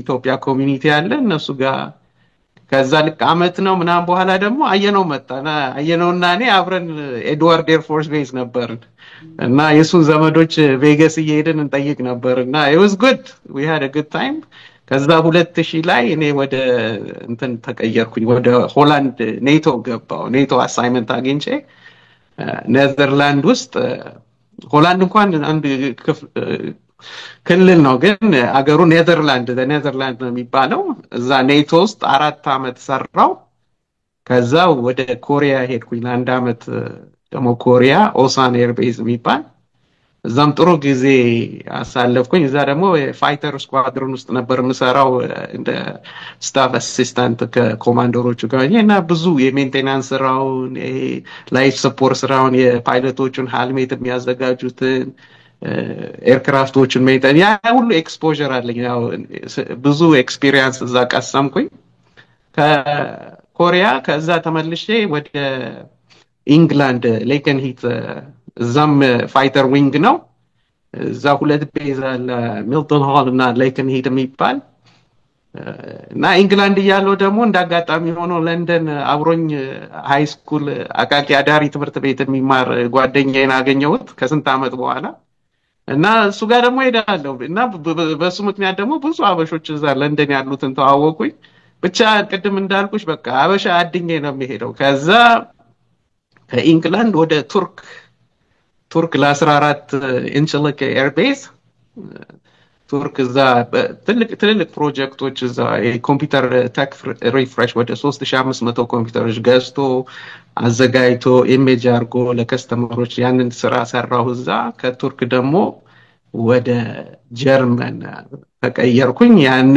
ቅድም ያልኩሽ ሰርቪስ ቢፎር ሰልፍ መጀመሪያ ቤት ሲሄድ ወደ 8 ዲቮርስ አየውና እቺ ነገር አልኩኝ እኔ በቃ ኮሪየሬን ልጨርስ አካባቢ ሲሆን አለበት ማግባት ያለብኝ ምክንያቱም ኤርፎርስ እና ሚስት አብሮ ሊሄድልኝ አይችልም ምክንያቱም አንዱን መምረጥ አለብኝ ብዬ 2009 ላይ ያው አጋምሸው ስለነበር በቃ አሁን ባገባ እንኳን አይ ቲንክ ያኔ ባለቤቴን ተዋወቅ ከሷ ጋር 2009 ላይ September 27 tomorrow will be my birthday and my anniversary wow and happy birthday and happy early anniversary እና እኔ አቀጄ በበርዝዴ ተጋባን ማለት ነው ያኔ ከዛ ጀርመን 3 አመት አረገን ስፓንግዳለም ኤርቤዝ እዛም አበሾች ተዋወቅን ከዛ እንደ አጋጣሚ ሆኖ ተመልሼ እንደገና ወደ ኔዘርላንድ ከዛው ቅርብ ስለነበረ እንደገና ኔዘርላንድ ተመደብን አንድ 4 አመት ከምናምን ካረግን በኋላ እዛም ኔቶ ውስጥ ነበር መሰራው ያኔ ደግሞ የአፍጋኒስታን ሚሽን ነበረ እዛ ቅድም ያላነሳውልሽ ኢንግላንድ ያለው 2 ጊዜ ዲፕሎይ አድርጌያለሁ አንድ ወደ ኢራቅ አንዴ ደግሞ ወደ ካታር ሄጃለሁ ያኔ I don't know ታስታውሽ እንደሆነ በጣም ሳዳም ሁሴን ሊፈረድበት አካባቢ የነበረ ወቅት ነበረ እና የሚመጣው ነገር አይታወቅም ተብሎ ሁላችንም መሳሪያ ያው ትማሪያለሽ መሳሪያ መተኮስ እና መፈታታት መገጣጠም እሱን በደንብ በሚሊተሪም ተምሬያለሁ በፕራይቬትም እንትን ስለሆንኩ አውቀዋለሁ እና ያኔ ሁሉም ሰው ታጥቆ ጥይት ሁሉ ሰው ታድሎ ምን ተብሎ የሚመጣው ነገር አይታወቅም ተጠንቀቁ ተብለን አስታውሳለሁ ኢራቅ እያለሁ እና 2-3 የነበርንበት ካምፕ በሮኬት ሚሳይል ተመቶ ኤሌክትሪክ ፓወር ጀነሬተሩ አካባቢ ወድቆ አንዱ እንዳለ ቤዙ በቃ መብራት የሚባል አንድ ለተወሰነ ሰዓታት የጠፋበት ጊዜ ነበር። እንደገና ኤርፊልድ እና ያኔ እኔ ተመድቤ የምሰራው ኤር ትራፊክ ኮንትሮል አውሮፕላን የሚነሳና የሚያሳርፉ ሰዎች የነሱን ኮምፒውተሮች መጠጋገን ነበርና እዛው እንትኑ ላይ ሆኜ ነበር የማየው የነበረው ታወሩ ላይ እና ወደ ኋላ ስመለስ አሁን ያንን ቅድም ሳልገልጽልሽ እንዳላልፍ ብዬ ነው እና ከኔዘርላንድ ወደዚህ አሁን ወደ አለሁበት ቤዝ ፖፕ አርሚ ኤርፊልድ የሚባል ተመደብኩኝ። እዛ 2016 እዚህ ደረስን። 2021 ላይ ሪታየር አድርጌ ከዛ ያው ኮንትራክት አሁን ያለሁበት ስራ ጀመርኩ። ባጭሩ በጣም አመሰግናለሁ ፕሮፌሰር። ምን ይመስላል ውጪ ሆኖ ማገልገልና አሁን ደግሞ ከሚሊተሪ ህይወት ራቅ ብሎ ስራ መስራት ልዩነቱ እንዴት ነው? ሚሊተሪ ሁለት ስታገለግዩ ያው ስትራክቸርድ እና ከላይ አለቃ አለ፣ ከታች ደግሞ በአንቺ በታች ደግሞ አንቺ አለቃ ሆነሽ የምታዥው ሰው አለ። ሁሉ ነገር የተጻፈ ነው፣ በተጻፈው ነው የምትተዳደሪው። አንድ ሚሊተሪ ውስጥ በጣም ደስ የሚለኝ ነገር ቅድም በጋብቻ ሲያወራ ስለነበር ከዛ ጋር ላይ አያይዤ ብነግርሽ የሆነ የሚሰማኝ ሴፍቲ ነበር አሁን የሌለኝ። አም ሶሪ ያ ምንድን ነው ተኝቼ ጠዋት ባልነሳ ስልኬን ባላነሳ ሱፐርቫይዘር መጥቶ ቤቴን ሰብሮን ቢሆን ገብቶ ያወጣኛል ከቤቴ። ያ ሴፍቲ በጣም ነው ደስ ብሎኝ ነበር። ምክንያቱም እኔም አድርጌያለሁ ለእኔ በታች ላሉ ሚሊተሪዎች እና አንድ ሚሊተሪ ሰው ዊዝን 24 hours ሪስፖንድ በቃ ዊዝን አወር እንቱ ሪስፖንድ ካላረገ ሰምሃው የምንወስደው እርጀንሲ ያን ሰው ሴፍ ለማድረግ ስልክ እኮ ዝም ብሎ ያላነሳበት ሪዝን እኮ ተኝቶም ሊሆን ይችላል። ግን እኛ ቦታ ሰተነው ሄደን ቤቷን ኳኩተን በራፉን የሆነ ነገር አድርገን ከማኔጅመንት ቁልፍ ተቀብዬ ገብቼ ከፍቼ ልጆች ያስወጣሁት ቦታ ሁላ አለና ከዛ ከሴፍቲው አንጻር በጣም ደስ ይላል። ሌላው ደግሞ ሴኪዩር ጃብ በቃ መንዝሊ ደሞዝ እንደሚመጣ መባረር ምናምን ከዛ አንጻር ስታየው ያ ኮንፈርት አለ። ከሚሊተሪ ከወጣሽ በኋላ ግን ምንድን ነው ያለው ሞር ፍሪደም ደግሞ ይሰማሽ። ማንም ሰው ግባ ውጣ ግባ ይህን ስራ ምናምን ብሎ ብን አንዳንዴ ስራም እየሰራው የምሰራበት ቦታ አለ። አሁን ግን የሚሊተሪው አይነት የሆነ የተሸከሙት ነገር አይሰማኝም። ምክንያቱም ሱፐርቫይዘሩ ልክ እንደ ሚሊተሪ ስትራክቸር እንደሆነ ነገር ስላልሆነ የሚሊተሪው ትንሽ ከበድ ይላል። ወተሽ ስትሰሪ ግን እኔ አሁን የምሰራው ኖርማል ኮሌጅ ማስተምረው ክላስ አስተምራለሁ። ከዛ ወደ ቤት ነኝ። ከዛ ውጭ ደግሞ የራሴን ቢዝነስ የምሰራ እኔው ራሴ ነኝ አለቃው ማለት እችላለሁ። ከዛ አንጻር ሳየው በጣም ለየት ያለ ነገር ነው ያለው እና የሚሊተሪው ያሳለፍኩት ልክ የስንሹ አይነት ላይፍ አይደለም የነበረኝ ሚሊተሪ ውስጥ። እሱ ያሳለፈው ሞር ዩሮፕ ውስጥ በጣም ኦልሞስት ዩሮፕ ውስጥ ነው ብዙውን ጊዜውን ያሳለፈው ኦልሞስት 20 ዓመቱ ማለት ይችላሉ። እኔ ደግሞ ብዙውን ያሳለፍኩት አሜሪካ ውስጥ ነው። ሳውዝ ኮሪያ 2 ዓመት ይዣለሁ። ጅቡቲ 6 ወር እሱም ዲፕሎማት፣ ከርክስታን የሚባል 6 ወር ይዣለሁ። ከዛ ውጭ ግን የነበሩትን ጊዜያቶች እዚሁ አሜሪካን ያሳለፍኳቸውና አሜሪካ ሳሳለፍ እንደው ብነግርሽ ደስ የሚለኝ ይሄ ኢንሊስትድ ኦፊሰር የሚለው በተለይ የሚመጡ ልጆች መስማት ስላለባቸው የኢንሊስትዱ በቃ ሃይስኩል ግራጁዌት ከሆንክ በቂ ነው። በቃ ሃይስኩል ግራጁዌት የሆነ ሰው ይቀበላሉ። የኦፊሰሩ ግን ሃይስኩል ግራጁዌትም ይቀበላል። አንዳንድ ሰዎች ይህን ስለማያውቁ ነው። እኔ ኦፊሰር አይደለሁም፣ ግን እድል አጋጥሞኝ ኤርፎርስ አካዳሚ ኦፊሰሮችን 4 ዓመት አስተምሬያለሁ ማትማቲክስ እና እሱ ድል በኦፊሰር ውስጥ ያለውን ስትራክቸር እኔ ሳልሆን እነሱን ስለማስተምር የማወቅ እድል አጋጥሞኝ ነበርና ምንድነው እሱ ሃይስኩል ሲገቡ ኦፊሰር መሆን ፈልጋለሁ ብል ትምህርት ቤት አሮቲሲ መግባት ይችላሉ። ወደሞ ቀጥታ ኤርፎርስ አካዳሚ አፕላይ ማድረግ ይችላሉ ከተቀበሏቸው። ኮምፒቲሽኑ በጣም ኃይለኛ ነው። ሌላው ደግሞ ልክ እንደኛ ሀገር እዚህ ሀገር አይመስልም፣ ብዙ ሰው ላያውቅ ይችላል። ኮታው ራስ አለው። ኮታ ማለት እያንዳንዱ ስቴት ወይም እያንዳንዱ ሲቲ ኤርፎርስ አካዳሚ ላይ ብሄድ ኮታ አሉ። ስለዚህ ለሴ አሁን ቴኔሲ መውሰድ የሚፈልጉት 5-6 ሰው ሊሆን ይችላል እና በእያንዳንዱ ስቴት የሆነ ሰው እንዲወስዱ አድርገው ነው ኮሌክት የሚያደርጉት እና እነዚህ እድሎች ብዙዎቹ በተለይ አበሻ ወጣቶች ዲግሪ ብቻ ከያዙ በኋላ መግባት እየመሰላቸው ብዙዎቹ እንልስትር ነው የሚገቡት እና ኦፊሰርም እንዳለ ቢያውቁት ጥሩ ነው ባይ። ምክንያቱም ያለው የስትራክቸር ልዩነት የኦፊሰሩ ፋይናንሻል የሚሆን ሊደርሽፕ የሚሆን የትምህርት አቅማቸውም ቢሆን ትንሽ ከፍ ይላል። በዛ ምክንያት ወደዛ እንዲገቡ ጥሩ ነው ባይ ነኝ። ግን ኢንዱስትሪም ቢሆን ያን ያክል ከዛኛው ጋር እኩልም ባይሆን መጥፎ ነው ማለት አይደለም። ግን ወደ ኦፊሰር ያለውን አቅም ወይም ደግሞ የመግባትን ችሎታ ወይም ደግሞ ያለውን ኦፖርቹኒቲ ቢያውቁት ለብዙዎቹ ጥሩ ነው ባይ ነኝ።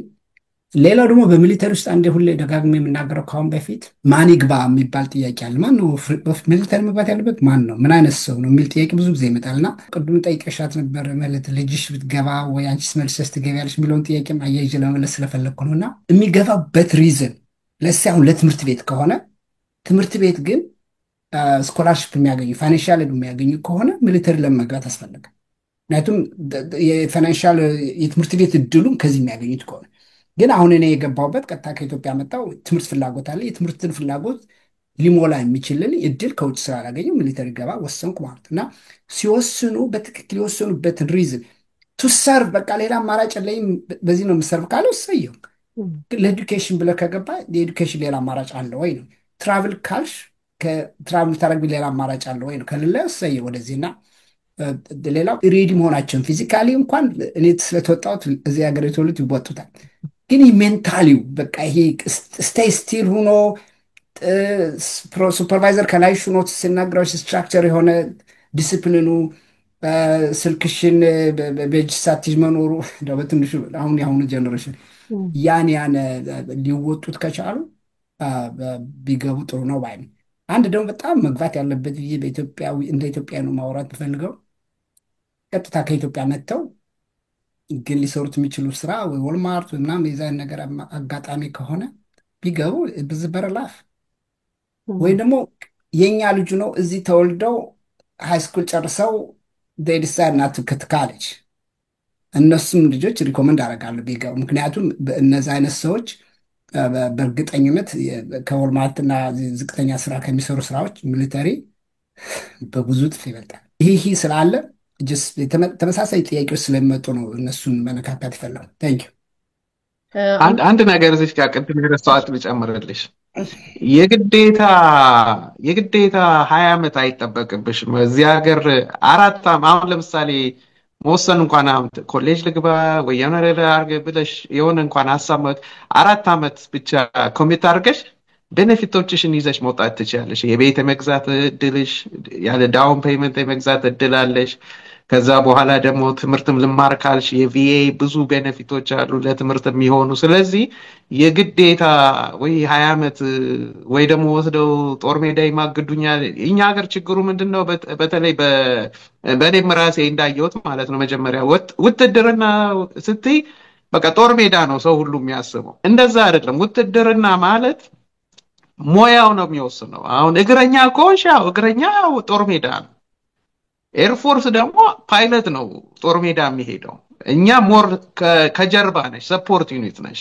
ሎጂስቲክ ሊሆን ይችላል፣ ኮሚኒኬሽን ሊሆን ይችላል፣ ሰፕላይ whatever it is ጦር ሜዳ ሄዶ የሚዋጋው ከኤርፎርስ is very percentage ብታየው ትንሽ ነው። አርሚም እንደዛ ነው። አርሚም ቢሆን ኢንፈንትሪ ኮንሽ ነው ታንከኛ መድፈኛ ምናምን የሚሆኑት እነዛ የሚዋጉት ያንን ስራ እንትን ካልሽ ነው እንጂ ሁሉም ሰው ልክ በእኛ ሀገር ማይንድ ሴት በቃ ወታደር ከሆነ በቃ ሄዶ ጠረፍ ላይ የሚጋደል እንትን አይደለም። አሜሪካን የትኛው ጠረፍ ነው የትኛው ሀገር መጥቶ የሚወራው? more likely that you go to another place ጦር ሜዳው የሚሆነው ሌላ ቦታ ነው። እዛ ደግሞ የሚሄደው ሁሉም አይደለም የሚሄደው። አሁን አክቲቭ ዲዩቲ ያለ ሪዘርቭ ያለ። አሁን እዚህ ሀገር ልክ አክቲቭ ዲዩቲው ያው መደበኛ ወታደር ነው፣ ሪዘርቭ ደግሞ ያው ተጠባባቂው ነው። ከዛ ደግሞ ናሽናል ጋርድ አለ። ያው ልዩ ኃይል እንደ ኢትዮጵያ ልዩ ኃይል እንደሚባለው ማለት ነው። የየስቴቱ ናሽናል ጋርድ ስራው ያው ዲዛስተር ሀገሪቱ ስቴቱ ላይ የሆነ ናቹራል ዲዛስተር ከመጣ የህብረተሰብ አለመረጋጋት ከመጣ ያንን ነው አክቲቬት የሚያደርጉት እንጂ አሁን ናሽናል ጋርድ ሌላ ሀገር ሄዶ የሚዋጋ አይደለም። ሪዘርቭ ግን ይሄዳሉ። ሪዘርቭ በየ2 ሳምንቱም አሳይመንት አላቸው። ስለዚህ አንድ ሰው የትኛውን ዲፓርትመንት ልቀላቀል ብሎ ሲያስብ እነዚህ ሁሉ ነገር ጦር ግንባር አይደለም። ሕክምና ውስጥ ካለሽ እዚህ ሆነሽ ዋልተር ሪድ ሆስፒታል ይሆናል የምትመደቢ ከሆነ ጆይንት አሳይመንት ምናምን ስለሆነ ስለዚህ የግዴታ ደግሞ ቅድም እንዳልኩሽ 20 ዓመት አይጠበቅብሽም። 4 ዓመት አገልግለሽ ያሉትን ቤኔፊቶች ሁሉ መጠቀም ትችያለሽ እና ህይወትሽ ደግሞ ዲሲፕሊን ማንኛውም ሰው ሚሊተሪ ገብቶ የወጣ ሰው እንደው ትንሽ እንኳን ዝርክርክነት ቢኖርበት እንኳን አይረሳውም የተማረውን ዲሲፕሊን። አሁን ሆምለስ የሆኑ ቬተራኖች ምናምን አሉ ያው በድራግ በምንም የአይምሮ ችግር ምናምን ገጥሟቸው እንትን የሚሉ ግን ያም ሆኖ ግን ያውቁታል እነሱ የተማሩትን ስልጠና። ያው አንዳንዴ የአይምሮ ችግር ሲኖር አንዳንድ ሰው ያው ህይወት ይበላሻል። ግን ያም ሆኖ ግን ሚሊተሪው it will give you the tools you need to have a disciplined life። ወደዛ መጣህልኝ ቀጣይ ላነሳ የነበረውን ጥያቄና ብዙዎቻችን እንዳልከው ግልጽ አይሆንልንም። አንድ ሰው ሚሊተሪ ውስጥ ነው ሲባል ወታደር የምናውቀው በአገራችን መጀመሪያ መግቢያዬም ላይ እንዳልኩት ወታደር የሆነ ጦርነት ሲነሳ አቤት የሚዋጋ ነው የምናውቀው በተለያየ ሙያ። ነገር ግን አገራችንም ላይ አለ በተለያየ ሙያ ላይ ዶክተሮች አሉ፣ ሙዚቀኞች አሉ፣ እነሱ ሁሉ ሚሊተሪዎች ናቸው። ነገር ግን አንድ ሰው አሜሪካን ሀገር ውስጥ ተዋጊ ጦረኛ ለመሆንስ ቢፈልግ ወታደር መሆን ቢፈልግ በተለየ ሁኔታ ጆይን የሚያደርግበት ነገር አለ? ግዴታ በሙያ መሆን አለበት? እንዳልኩሽ እኮ ነው ቅድም አንቺ ልክ ያንን ፈተና ስትፈተኝ አዝባብ የሚባለው ፈተና ያን ውጤት ለሚሊተሪው ይነግራቸዋል የትኛው ፊልድ። ምክንያቱም they want to maximize ኢንቨስት እኮ ነው የሚያደርጉት አንቺ ላይ ሲያሰለጥኑሽ ሲያስተምሩሽ ምን ሲሉ። አሁን አንድ ፓይለት እኔ እንጃ አሁን ስንት እንደሆነ በረራ እንኳን 4-5 ሚሊዮን ዶላር ድረስ ነው ከዛ በላይ ሊሆን ይችላል ኢንቨስት የሚደረግበት ስልጠናው ላይ ማለት ነው። የሚያቃጥለው ነዳጅ በዩ ስፔር ፓርት የሚቀየረው የፕሌኑ ያንን ሁሉ ገንዘብ ኢንቨስት አድርገውብሽ ከመጀመሪያውኑ ብቁ ትሆኛለሽ ብለው ካላመኑ አይመርጡሽም። ኖርማሊ ፓይለቶች ከኤርፎርስ አካዳሚ ነው የሚወጡት። እንደገና ፐርሰናሊቲ ሁሉ አለው ልክ አልፋ ሴትም ወንድም ብትሆይም ግን የአልፋ ሜንታሊቲ የሚሉት ነገር አለ። ላይክ ይሄ ማይወላውል ሰው በቃ መቁረጥ የሚችል ሰው አለ አይደል? ምክንያቱም you make a decision on a split second። መወላወል የለብሽም። ቆይ ዞሬ ልምጣ የምትይው ነገር አይደለም። if you miss the opportunity you miss the opportunity ነው። ስለዚህ ያንን ሰዓት ወስደው አንቺን ሲያሰለጥኑሽ ዝም ብሎ ማንም ይሄን መሆን ፈልጋለሁ ስላልሽ ወስደው አያሰለጥኑሽም። ስለዚህ ቅድም ያልኩሽ የሚሆነው ጀነራል ብለሽ ያለምንም ነገር ግን ከሄድሽ በጎደለ ሙላ ነው የምትሆኚው። ምክንያቱም ብዙ ጊዜ አሁን ያለው እያንዳንዱ ዲፓርትመንት ችግር ሪክሩትመንት በየአመቱ ቁጥራቸውን ሚት አያደርጉም። ያው ዜና ላይ ሰምተሽ እንደሆነ ዘንድሮ 15,000 ሰው ጎደለብን፣ ዘንድሮ 20,000 ሰው ጎደለብን። ምክንያቱም ሁሉም ሰው አሁን በኤርፎርስ ካየሽው 20 ዓመት ከገቡት 20 ዓመት የሚያገለግለው ወደ 13% አካባቢ ነው። አብዛኛው ሰው 4 ዓመት አርጎ ይወጣል፣ 8 ዓመት አርጎ ይወጣል፣ 10 ዓመት አርጎ 16 18ም አርጎ የሚወጣል። ያችን 2 ዓመት ሳይጨርስ እንደ ምክንያት ይኖራቸዋል። ግን አብዛኛው ሰው አይጨርሰውም ሙሉ የጡረታውን እድሜ። ያው የተወሰነ ሰዓት ላይ ህይወት ወደ ሌላ አቅጣጫ ስለሚወስዳቸው ትዳርም ልጅም ምንም። ምክንያቱም እንዳልኩሽ ነው እዛ በተለይ አያነውም ቅድም ጠቅሶታል ሰርቪስ ቢፎር ሰልፍ ላይክ ሁለት ወዶ የማይሆንበት ደረጃ ትደርሻለሽ። በተለይ ማዕረግ በጨመርሽ ቁጥር ሪስፖንሲቢሊቲ ጫናው በሚመጣ ቁጥር ያ ነገር ትዳር ላይም ችግር ሊያመጣ ይችላል እና እነዚህ ነገሮችን አስበሽ ነው የሆነ ስራ ስትመርጪ የራስሽንም ህይወት በዛ ላይ ደግሞ ልክ እንደ እኛ ሀገር አሬንጅ ሜሬጅ ያው እኛ እዚህ ሀገር ስላልተወለድን ይሄ የሀገር ፍቅሩ በኋላ ነው ቀስ ብሎ የሚመጣው። እኔ አሁን እዚህ ኢትዮጵያ ከኖርኩት እዚህ የኖርኩት ይበልጣል። ግን ኢትዮጵያን እንደምወደው ያህል ይህንን ሀገር ከልብ ነው የምወደው። ምክንያቱም የሌለ ህይወት እድል ነው የሰጠኝ እዚህ ሀገር በመምጣቴ የሌለ ኤክስፒሪየንስ ዓለም ላይ እንዳገኝ አሁንም ቢሆን የትም ሀገር ሄደሽ ይኸው አንድ ሰው ዲዋን ሙቭ ቱ አሜሪካ ብትይው አልሄድም የሚል ሰው አይኖርም። የትም ሀገር ብትሄጂ አሁን ማለት ነው። ወደፊት እኔ እንጃ፣ ግን እስካሁን ድረስ እኔ በማውቀው መሰረት አሁን ኢትዮጵያ እንደው ሜክሲኮ ብትሆን ኖሮ ኢትዮጵያ ውስጥ ሰው ይቀመጣል ብትይ ትንሽ ያዳግተኛል። ምክንያቱም አሜሪካን የማይወድ ሰው የለም። ምክንያቱም እዚህ ሀገር መጥተሽ የመለወጥ ራስሽን የማበልጸግ ራስሽን የተሻለ ደረጃ ላይ የማድረስ እድልሽ እኛ ምስክሮች ነን። አሁን እኛ ሶስታችን እዚህ ቁጭ ያልነው ሚሊተሪው የጊቨስ ኦፖርቹኒቲ የራሳችንን ህይወት እኛ በመሰለን መንገድ በመራነው መንገድ እንድንሄድ አግዞናል ነው የሚለው። መልካም። አንድ መጨመር የምፈልገው አለ። አሁን መጀመሪያ ለመግባት ስትፈተኝ ይሄ አፕቲቲዩድ ቴስቱን ምናምን ስትወስጂ ያለው ውሳኔ ምርጫዎች ይሰጡሻል እንደ ስኮርሽ ሁኔታ ማለት ነው። ከነሱ ውስጥ ለዚህ ስራ ይሄ ሪክሩት ጥሩ ነው ፊት ያደርጋል ብለው የሚያስቡትን አማራጮች የስራ አማራጮች ይሰጣሉ። ግን አሁን ለምሳሌ የማትፈልጊው ስራ ደረሰሽ ይባል በዛ ሰዓት ስትገቢ ምን ማድረግ ትችያለሽ? ትሬን አድርገሽ ያንን ስራ ትሬን አድርገሽ ጨርሰሽ ከዛ ተመድበሽ የምትሄጂበት ዩኒት ከደረስሽ በኋላ ኢምፕሩቭ ማድረግ ትችያለሽ። ያንን አፕቲቲዩድ ቴስቱን ማለት ነው አጥንተሽ ድጋሚ መፈተን ትችያለሽ። አላቅም ኤርፎርስ ውስጥ ጂቲ ስኮር ማሻሻል እንደሚቻል። ኦኬ ሶ ካሻሻልሽ በኋላ የሚያስፈልገውን አሁን ለምሳሌ ኮንትራክቲንግ ከሆነ ስራ የምትፈልጊው ለሱ ምን ያህል ስኮር ያስፈልገኛል ብለሽ ታይና ለሱ አጥንተሽ ተዘጋጅተሽ ድጋሚ ፈተና ውስጥ ስትፈተኝ ጥሩ ስኮር ካደረግሽ አማራጭ ይኖርሻል መልሰሽ ድጋሚ ስራ ለመቀየር። ምክንያቱም አንዳንዴ ስንገባ ሜቢ 18 ዓመት ሊሆነን ይችላል። ምን ኢንትረስታችን ይቀየራል። እንደገና ደግሞ ስናድግ ደግሞ በዚህ ስራ ብቀጥል ይሄኛው ይሻለኛል ብለሽ ሀሳብሽን ልትቀይሪ ትችላለሽ። ስለዚህ መቀየር ይችላል። በአንድ ስራ ገባሽ ማለት እሱ ላይ ስታክ ታደርጊያለሽ ማለት አይደለም። እኔ ምንድነው ያየሁት ስራዬን ስመርጥ ምንድነው ይሄንን ዩኒፎርም ሳወልቅ እንዴት ነው የተማርኩትን ስኪል እንዴት ነው ትራንስፈር ማደርገው አይደል? ኮንትራክቲንግ የመረጥኩበት ምንድነው ሲቪሊያን ዞን ይሄንን ስራ በቀላሉ ስራ ለማግኘት እችላለሁ። ኢንትረስቲንግ ነው።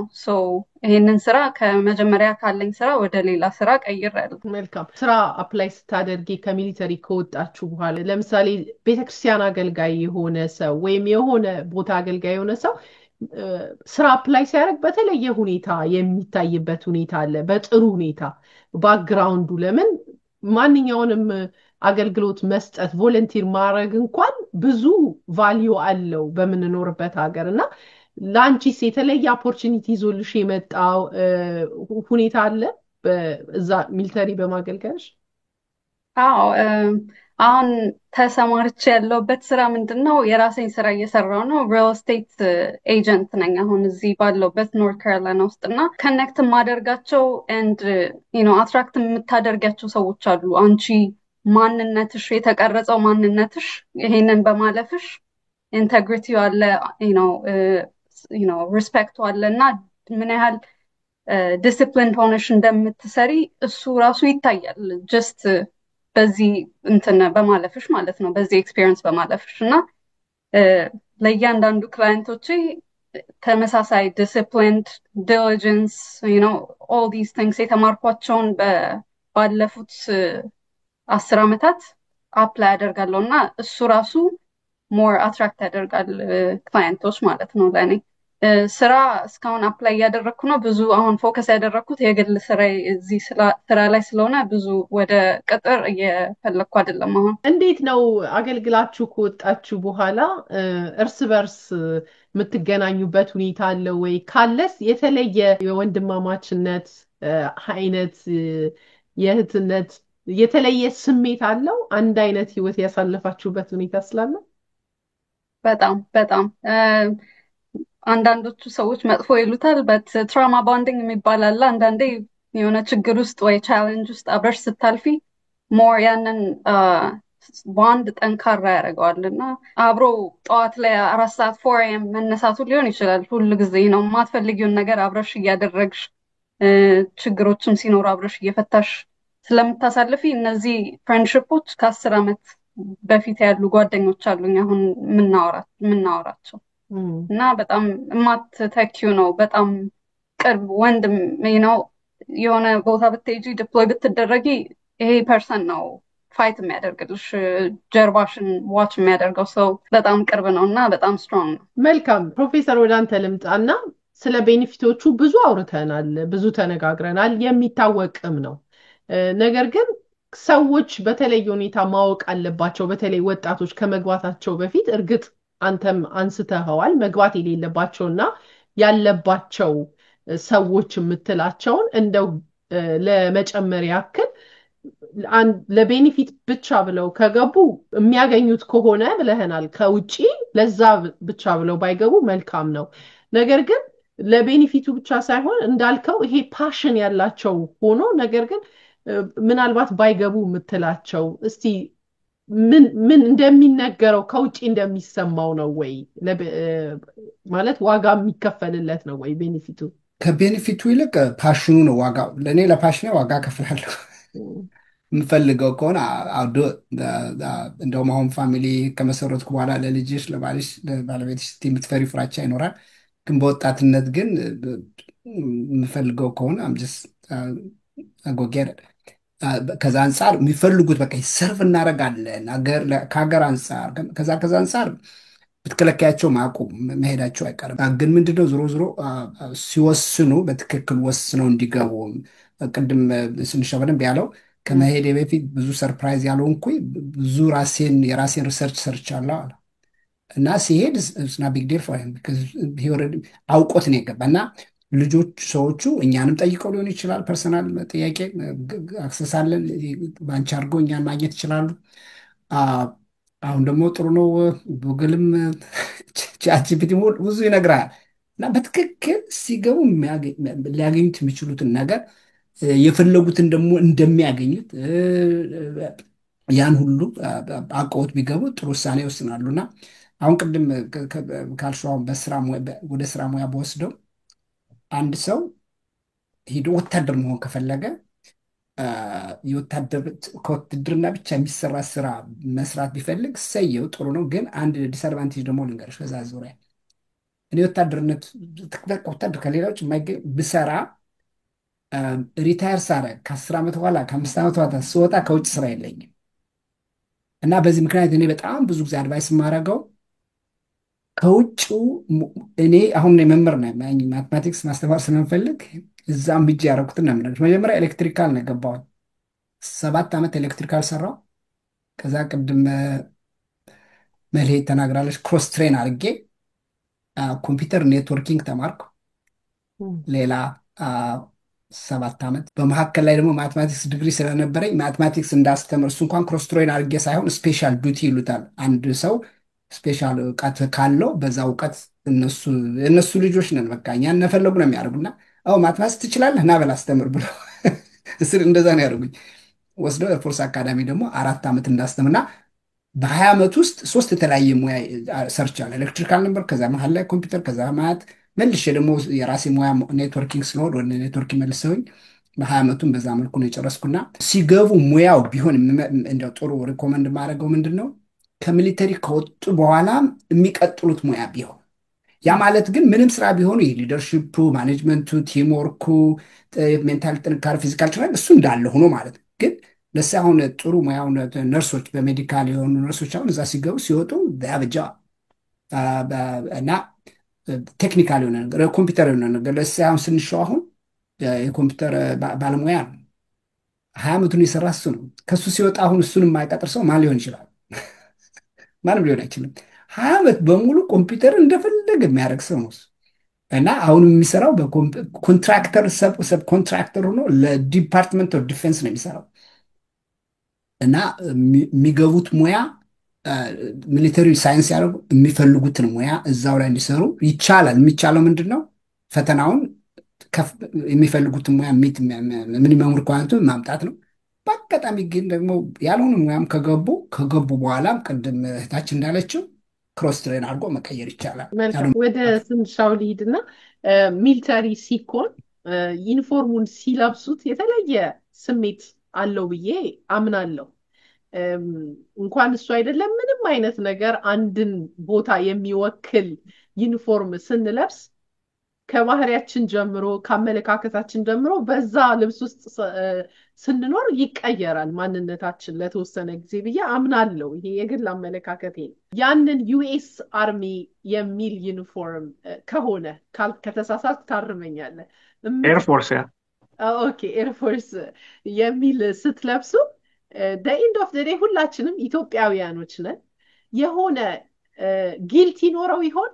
አንዳንድ ሰዎች ላይክ ሀገሬን ሳላገለግል የሚሉበት ሁኔታ ስላየው ነው። ካለውስ እንዴት ነው ዲል የምታደርጉት? እኔ እንደዚህ አይነት ስሜት አልነበረኝም። እኔ አይ ሊቭ ቱ ደ ሞመንት። ያኔ እንዲያውም የሆነ ነገር ትዝ አስባልሽኝ። ልክ ተመርቀን ልክ ልንመረቅ ስንል ነው ብሉሱን የምትለብሽው። የፊልዱን እንትን ሳይሆን ቢዲዩ ይባላል የፊልድ የምንለብሰው። እኛ ወደ 3-4 ዩኒፎርም ተቀይሯል እኔ እንኳን ከገባው በኋላ። እና ልክ ብሉሱን የግራጁዌሽን ቀን ስትለብሺ ያኔ ነው ማዕረግሽ የሚሰጥሽ። እና ስፖርቱም ደረታችንም ተነፋፍቷል። ያኔ ብጥብጥ ብለናል። እና በቃ በደረትሽ ጥይት የምታቆሚ ነው የሚመስልሽ፣ እንደው የሚሰማሽ ውስጥሽ ስሜት ማለት ነው። በቃ ኩራቱ እና በጣም እንዲያውም እኔ የማረሳው ልክ ግራጁዌት አድርጌ 2 ሳምንት ረፍት ወላጆቼ ጋር ሄጄ አመልማል አባተ እንግዲህ ማውራሽ 1997 ነው ሳኖዜ ካሊፎርኒያ ኮንሰርት ነበራትና እንዲያውም በቃ የወታደር እንትኔን ለብሼ ነው የሚሄድ ብዬ ለብሼ ሄጄ ሰው ሁሉ እንደጉል ነበር ሲያይ የነበረው። አሁን እንጃ ፎቶ የት እንዳለች ከእሷ ጋር የተነሳሁት ፎቶ ነበር ሚሊተሪን እንደለበስኩኝ ማለት ነው። የዛን ያህል ነበረ ደስታውና ኩራቱ። እንኳን ለእኔ አይደለም ለሀገሬ ሰዎች ሁሉ ማሳየት አለብኝ ብዬ ማለት ነው። ኖርማሊ አይፈቀድም ነበር በዛ ሰዓት፣ ግን አላወቅን ያኔ ብዙ ህጉንም ያኔ አላውቀውም ነበር። ግን ደስ ብሎኝ ነው ለብሼው የሄድኩትና በፊት የነበረው ዩኒፎርም በደንብ ተኩሰሽ ስታርች አለ በቃ ልክ እንደ ካርድ ቦርድ ይሄ ስትራይፕሽ ልክ እንደ ቢላ ተስሎ ነበር ዩኒፎርምሽ። ጫማ ቆዳ ጫማ ነበር ያኔ በደንብ ኪው ቀለም ተቀብተን ስፔት ሻይኒንግ ይሉታል። በጥጥ አሽተሽ you want to see like a mirror ፊትሽን የምታይበትና ያ ሁሉ ያስተምሩሻል። እና ያ ሁሉ ዲሲፕሊን በኩራትና በቃ አንቺ ራስሽን የምትገልጭበት እና ዩኒፎርም የሚሰጥሽ ሌላ ስሜት አለውና ጡረታም ስወጣ በቃ እንዲያውም 2 ጓደኞቼ መጥተው ነበር። ስቲል አንደኛው እንኳን አሁን ጡረታ ወጣል፣ አንደኛው ስቲል አክቲቭ ዲዩቲ ነው። ንግግር ሳደርግም በየመጥተው አልቅሻለሁ። እንደው ያን ቀን በቃ ይሄ ነገር ተዘጋ ብዬ ማለት ነው 24 ዓመት በኋላ። እና የዛን ያህል ፍቅር ነው ያለኝ። እና እንዳልኩሽ የሀገር ስሜቱ የሀገር መውደዱ የሚመጣው ያው ተወልደን ስላላደግን እየቆየሽ ያው ልክ እንደኛ ሀገር አሬንጅ ሜሬጅ አይደል፣ ግን ያው ፍቅር የሚያድገው እየቆየ ስለሆነ እንደዛ ነው የኔም የመጣው እንጂ መጀመሪያ ላይ እንዳልኩሽ ቀደም ስገባ ያው የትምህርት እንትሬን ለመግፋት ነበር። እሱንም ብዙም አልገፋውበትም። ግን ያው ዞሮ ግን ስራውን ከመውደድ አንፃር በሚሊተሪ የምታገኙት ከእንትኑ ደግሞ ልክ ከወጣሽ በኋላ ቀደም አየነው ለጠየቅሽው ጥያቄ አሁን ጡረታም ስትወጪም ሆነ ከሚሊተሪ ሰፓሬት ስታረጊ ዲዲ 214 የሚባል 214 ነው ያ ፎርም አለ የሚሰጥሽ። እና በምን አይነት መንገድ ነው ከሚሊተሪው የተሰናበትሽው? አድሚኒስትሬቲቭ ዲስቻርጅ አለ የሆነ አሁን በቅጣትም አጥፍተሽ ምናምን ከወጣሽ ያ ወረቀት ለስራ እድልሽ የሚከፍቱም የሚዘጋም ነው። በተጨማሪ ደግሞ እንደ ፊልድሽ አሁን እኔ በኔ ፊልድ ቶፕ ሲክሬት ክሊራንስ አለኝ። ስለዚህ ያ ራሱ ደግሞ ሌላ ካርድ ነው። አሁን ለምሳሌ ዲፓርትመንት ኦፍ ዲፌንስ ስራ ስቴት ዲፓርትመንት ውስጥ ስራ ብትፈልጊ ሴኩሪቲ ክሊራንስ ካለሽ ኦልሬዲ በደንብ ተመርምረሽ ተጠንተሽ፣ ስለዚህ ለሀገር ደህንነት ስጋት አትሆኝም የሚል ሁኔታ ስለሚፈጥር ስራ የማግኘት እድልሽንም የዛን ያህሉ ያፋጥነዋል ማለት ነው። እነዚህ ነገሮች ተደማምረው ነው ጡረታ ከወጣሽ በኋላ በሙያሽም በአገልግሎት ዘመንሽም ባካበትሽው ልምድና ችሎታ በምታገኛቸው ደግሞ ሬኮግኒሽኖች ያ ተደማምሮ ስራ የማግኘት እድልሽ ሰፊ ነው የሚሆነው ከሚሊተሪ ከወጣሽ በኋላ ማለት ነው። አመሰግናለሁ። ፕሮፌሰር የተለየ ሀሳብ አለክ? ለምን አሁን የአሜሪካንን ማህበረሰብ አገልግያለሁ፣ ህዝብ አገልግያለሁ። ነገር ግን አሁን ደግሞ የራሴን ሰው በምን መልኩ ሰርቪስ ልስጥ የሚል ነገር ካንተ የተመለከትኩበት ሁኔታ አለና እንዴት ነው ለይተህ የምታየው? ጊልቱስ አለ ወይ? ደግሜ ልጠይቅህና የእሱን ወደ መጀመሪያ አካባቢ እውነቱን የምነግርሽ አገርን ኢትዮጵያ በጣም ለእኔ ብዙ ነገር አድርጋልኛለች። ለእኔ ሳይሆን ለፋሚሊ፣ ለሁሉም። አሜሪካም እንደዚሁ። አሜሪካ ለእኔ ፐርሰናሊ እና የኢትዮጵያ ወታደር አይደለሁም፣ የአሜሪካ ወታደር ነኝ። እና ግን የአሜሪካ ወታደር መሆኔን እየለበስኩት የወደድኩት የመጣሁት በተለይ ውጭ ሀገር ሴት ጅቡቲ ሄድኩኝ፣ ሳውዝ ኮሪያ ሄድኩኝ፣ ከርኪስታን ሄድኩኝ እና አዳት ታይም ፊሊንጉ ምንድነው ለአሜሪካ ሳይሆን ለዓለም ሰርቭ እንደማድረግ ነው ያመንኩት። እውነትም ነው፣ ለዓለም ሰርቭ እያደረኩ ነው። እና በዛ ምክንያት በጣም ደስተኛ ሆኜ ነው 20 ዓመት የጨረስኩት። ከሚሊተሪ ከወጣሁ በኋላ ግን ምንድነው 20 ዓመት ለአሜሪካ ለዓለምም ልለው እችላለሁ ሰርቭ አድርጌያለሁ። አሁን ደግሞ ለኢትዮጵያ ኢትዮጵያ ውስጥ እስከ 12ኛ ክፍል፣ ከዛ ተግባረ ዕድ 3 ዓመት፣ ናዝሬት 6 ወር እኔን አስተምሮኛል። 5 ሳንቲም አልመለስኩም ለመንግስትም፣ ለትምህርት፣ ለሀገር፣ ኢቭን ለወላጆችም ራሱ አረኩም ብለው ያረኩትን ያህል አይደለም። እና አሁን ምንድነው ወሰንኩት፣ ምንድነው ከዛ ሪታይር እንዳረኩኝ የኔን ኮሚኒቲ ደስ ሳይሆን ኢትዮጵያዊዎችን ማለት ነው አሜሪካ ያሉትን ሰርቭ ማድረግ አለብኝ።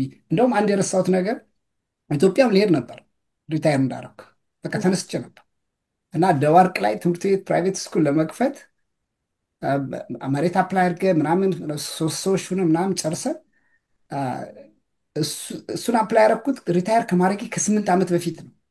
8 ዓመት ጠብቄ መሬቱን ተከለከልኩ ኢትዮጵያ ውስጥ ከተወለድኩበት ሀገር። ከዛ መጨረሻ ላይ ግን እሱ ህልም ስላለ ማስተማር ፍላጎት አለ። አካዳሚካልም በትምህርት ቤትም እግዚአብሔር ኤርፎርስ እግዚአብሔር ስጣቸው ማትማቲክስ ፕሮፌሰር ብሎ እዛ አስተማርኩኝ 4 ወር። በዛም ደግሞ ሞራ ዳበርኩት 2 ማስትሬት አለኝ ኔትወርኪንግ እና ኮምፒውተር እና እሱ ስላለ ልጅም ወደ መጨረሻ ጊዜ ደግሞ 3ኛ ልጅ ወለድኩኝ። እዚህ እንድቀር ወሰንኩ። እዚህ እንድቀር ስወስን ወዲያውኑ የኢትዮጵያ ማት አካዳሚ ሴንተር ከፍቼ አሁን ሜክ መኒ ግን ስቲል ሰርቭ እያረኩ ነው ብዬ ነው ፊልም ማድረግ። ምክንያቱም በጣም ብዙ ወላጆች እዚህ ሀገር ያሉ ወላጆች 2-3 አይነት ወላጅ ነው ያለ። የሚገርምሽ አንደኛው ወላጅ ምንም አቅም የሌለው ልጆቹን ከወልዷል ግን ለማሳደግም ይችላል፣ ግን አካዳሚካሊ ሰፖርት ማድረግ የማይችል ወላጅ አለ ከአንደኛ ክፍል ጀምሮ። አንዳንድ ወላጆች ደግሞ አካዳሚካሊ ብቁ የሆኑ ማስረዳት የሚችሉ ማስተማር የሚችሉ ሰዓት ደግሞ የላቸው። they don't have time። አሁን ነርሶች፣ ዶክተሮች ምናምን ብታይ they don't have time for their kids። ምክንያቱም እውቀት አላቸው ማስተማር ይችላሉ፣ ግን ሰዓት የላቸው። ሌሎች ደግሞ እነዚህ ሁለቱን ደግሞ በአንድ ጊዜ 3ኛ ካታጎሪ ደግሞ ልንገርሽ። 3ኛ ካታጎሪ ደግሞ እኔን ይጨምራል። ያኔ ወላጅ ስለሆንኩ ልጄን ማስተማር አልችልም። ያ አውቶሪቲ ምትል ይሄ ጉልበት ስሚ እያልኩ የማስተምርበት ጉልበት የለኝም ወላጅ ስለሆንኩ እና ሁሉ ነገር ይዞ እውቀቱ አለ። ሌላም ነው ስትራክቸር ዳርጌ አሁን ልጅን እኔ ስትራክቸር ዳርጌ ሰኞና ሮብ ማትማቲክ ላስተምርሽ ነይ በዚህ ሰዓት እንጀምራለን በዚህ ጨርሻለሁ ብዬ ልጄን ማስተማር አልችልም። ነው ወራው እና ብዙ ወላጆች ሁሉን ነገር በእጃቸው ይዘውት ግን እንደ ቱተሪንግ ማስተማር የማይችሉበት አቅም ነው ያላቸው። ለዛ ነው መጨረሻ ላይ ይህን የቱተሪንጉን ቢዝነስ ሙሉ በሙሉ ሴንተር ከፍተን ጀመር ነው። አሁን እግዚአብሔር ይመስገን ብዙ በርከት ያሉ ልጆች ይህን ካናዳ፣ አሜሪካ፣ አሁን ባለፈው ከአንቺ ሚዲያ በኋላም ወደ ኬንያም ገብተናል። ቅዳሜና እሑድ ኬንያም የያዝነው ልጆች አሉ። ሳውዲ አረቢያ አበሾች ናቸው ግን ከሳውዲ አረቢያ ኬንያ ዊኬንድ መጀመር ጀምረናል። ሌላው ደግሞ አሁን በቅርብ ጊዜ እሱም ከአንቺ ሚዲያ ጋር የተገናኘ ነው፣ ግን ፕሮግራሙ ነበር ኮሌጅ ፕረፕ ፕሮ ፓኬጅ አንድ ተማሪ ከ11ኛ ክፍል እስከ 12ኛ ክፍል 12ኛ ክፍል ሁለት የመጨረሻ 2 ዓመቷ የኮሌጅ ፕረፕ ፓኬጅ አለ። ያን ፓኬጅ ለመስራት ልጆቹ በጣም ነው የሚቸገሩት። አሜሪካኖችና ካናዳዎች ምንድን ነው የሚያደርጉት? ከፍለው ሰው ያሰራሉ። እና እንደዛ ተሰርቶ የተሰራ ልጆች የእኛ ልጆች በራሳቸው ሰርተው ሲሄዱ ኮምፒት ለማድረግ በጣም ከባድ ነው። እና እኛ ግን በዚህ ሙያ ጥሩ ሙያተኞች ቀጥረን በርከት ያሉ ልጆች ይዘን ይህም የምናሰራበት እድል ሰጠንና ሪሊ አሜሪካን ሰርቭ አድርጌያለሁ፣ ዓለምንም ሰርቭ አድርጌያለሁ በአቅሜ ብዬ ውስጤት አምኗል። አሁን ደግሞ እግዚአብሔር ይመስገን ኢትዮጵያውያኖችን የኢትዮጵያ ልጆችን ከነዚህ ውስጥ እውነቱን ልንገርሽ አንድ ሁለት ሌላውን ተይው አንድ ሁለት የእኛም ፕሮግራም ቴንኪዩ የሚል ግን ከላይ ወጥቶ ወደ ታች በርከት ያለ ሰው ሰርቭ የሚያደርግ ሰው ካወጣሁኝ ደስታውን አልችለው። አምሹር ብዙ ይወጣል፣ ግን አንድ ማውጣት ራሱ ትልቅ ነገር ነው። ዞሮ ዞሮ ለአንድ ሀገር አንድ ሰው ነው መድኃኒቱ ነው የሚባለው እና ጠቅለል ባለ መልኩ ቴንኪዩ አመሰግናለሁ። አሁን እኔ ኮሚኒቲ በምትዩ ነገር ማለት ነው እኔ በባህር ይሄ አበሻ በሄድኩበት አገር በሙሉ አበሻ በተለይ ዩሮፕ በተለይ በቃ አድኜ ነው የሚሄደው እና ሜንቶሪንግ በብዛት ሜንቶሪንግ ሀሳብ በማካፈል ኤክስፒሪየንስ በማካፈል እዚህ ሀገር ደግሞ ባየስ በቃ ሪክሩት ለማድረግ ማለት ነው። ባገኘሁት በርገር ኪንግ ሰርቭ የሚያደርግ ፋስት የሆነ አበሻ ብቻ ሳገኝ አበሻን እንደዚህ አይነት እድል አለ ይህንን ነገር አይተዋለሁ ስልክ ሁሉ እስከመስጠት ማለት ነው። በጣም አይ ቲንክ አንዳንዴ እንዲያውም እንዴ አንተ እንግሊዘኛም አትቀላቅልም ስታወራ አማርኛ ብቻ ነው እንዴ? ስንት ዓመት እንግዲህ እኔ 17 ዓመት ተኩል 17 ዓመት ልጅ አማርኛ በደንብ ካላወራ እዚህ ሀገር መጥቶ ከተኮላተፈ ችግር አለበት ማለት ነው። እና በደንብ እና ግን እኔ ምንድነው የኔን ህይወት ከሀስከፈ ነው የምነግራቸው። አገር ቤትም ሄጄ አሁን እንደው ስትመጥቀስ አያስፈልግም እንጂ ትልቅ ባንክ በሀገራችን ውስጥ ያለ ባንክ በየብራንቹ ሄጄ አሁን የአይቲ ኬብል ማኔጅመንት ስራ ስዊቾች ቦክሳቸው በጣም አሁን ላይ በሳይበር ሴኩሪቲ ቮልነራቢሊቲ ፊልድ ውስጥ ነው የምሰራው። ኢትዮጵያ ውስጥ አንድ ዩኤስቢ ነው የሚበቃው ኔትወርኩን በሙሉ ብትንትኑን ለማውጣት ማለት ነው። ያ ብዙ ጊዜ ሃኪንግ ምናምን ሰው ሲያወራ ትንሽ ሶፊስቲኬትድ ያደርጉታል። በጣም you don't need a computer scientist መሆን አይጠበቅብሽም ሃክ ለማድረግ። ብዙ ጊዜ ሃክ የሚደረገው ሰው ነው ሲስተሙ አይደለም። አሁን ኢትዮጵያ ውስጥ በጣም ችግሩ ምንድነው? ይሄ አለቃ የማክበር አሁን ለምሳሌ አንድ የባንክ ማናጀር ነኝ ብዬ የአይቲ ዲፓርትመንቱ ደውዬ ከለከለ ባላለው ፓስወርዴን እንትን አድርጉልኝ ብል ያንን ሰው ቻሌንጅ የሚያደርግ ሲስተም ያለ አይመስለኝም። ይነግሩሻል። አሁን እኔ የተወሰኑ ብራንቾች ሄጄ የአይቲ እንትኑ ማን ነው የሚባለው ከሌ ነው ይሉሻል። እነዚህ ቮልነራቢሊቲዎች ናቸው እና እንደ ኮንሳልቲንግ ነገር ሞክሬ አልተሳካምና ችግሩ ምንድነው ኢትዮጵያ ውስጥ ምንድነው ብዙ ጊዜ ትልቅ ካምፓኒ ሆነሽ ካልመጣሽ like ኮንሳልቲንግ ካምፓኒ ሆነሽ ካልቀረብሻቸው አንድ ሰው መጥቶ አንቺ ፈልገሽ እንዲ ልረዳችሁ ፈልጋለሁ ሲል ሌላ አጀንዳ ይዘሽ የመጣሽ ነው የሚመስላቸው። ስለዚህ 2-3 ባንክ ሞክሬያለሁ አልተሳካም ተውኩት። እኔም ግን እዚህ ሀገር አሁን በብዛት ወጣቶች ሳይኔ በተለይ ገና አፍላ እድሜ ላይ ያሉትን ምንም ውሳኔ አሁን ዲሲ አካባቢ ሜሪላንድ አካባቢ የሆነ ኮንፈረንሶች ሲሄድ ባገኘሁት አጋጣሚ ወላጆች ሳይቀሩ ማለት ነው ሃይ ስኩል ያሉትን አርኦቲሲ ፕሮግራም እንዲጀምሩ ያንን አቅጣጫ ቢያስይዙ ወጣቶቹም ደግሞ ይሄንን ቢያዩትና ቢሞክሩት ቤኔፊቱ በጣም ሰፊ ነው። ደግሞም እንደሚወዱት እርግጠኛ ነኝ። እኔ ካደረኩት ሌላ ሰው የማያደርግበት ምክንያት የለም። እኔ ስፔሻል ሰው ሆኜ አይደለም። ግን እኔ በባህሬ አንድ ጓደኛ ቤስት ፍሬንድ ያለኝ እና አንተ አትቆርጥም አትወስንም ነው የሚለኝ። በተለይ ኢትዮጵያ ውስጥ የሆነ ነገር ማድረግ በጣም ነው እዚህ ሀገር ግን እንዳልኩሽ 20 ዓመት ሰርቭ ለማድረግ took me like 2 seconds ምክንያቱም የምፈልገው ነገር ስለነበረ ማለት ነው። እና እዚህም ሀገር ያሉ አበሾች ብዙ ጊዜ ለመቁረጥ የሚቸገሩት ጦር ሜዳ ይልኩኛል፣ የሆነ ቦታ እንዲያረጉኛል፣ እንዲህ ይሆናለው በሌለ ነገር ነው። ልክ እንደ ህፃን ልጅ ስታስፈራሪ ክሎዜት ውስጥ የሆነ ቡጊማን አለ እንደምትዩ ማለት ነው። የጠለቀ ኢንፎርሜሽን ስለሌለ በጎደለ ሙላ ስለሚሆን ያ ነው ችግሩ እንጂ ሰው ቢያናግሩ እንደኛ በዲፓርትመንት ውስጥ ያለፉ ሰዎች ቢያገኙ አሁን ደግሞ እየበዛ ነው። አሁን እንትን ኮሚኒቲ ያለን አሁን ዋትስአፕ ላይ ሪታየርም አክቲቭ ዲዩቲም የሆኑ ቁጥሩ እየሰፋ ነው። ስትራክቸርም እያስያዝ ነው።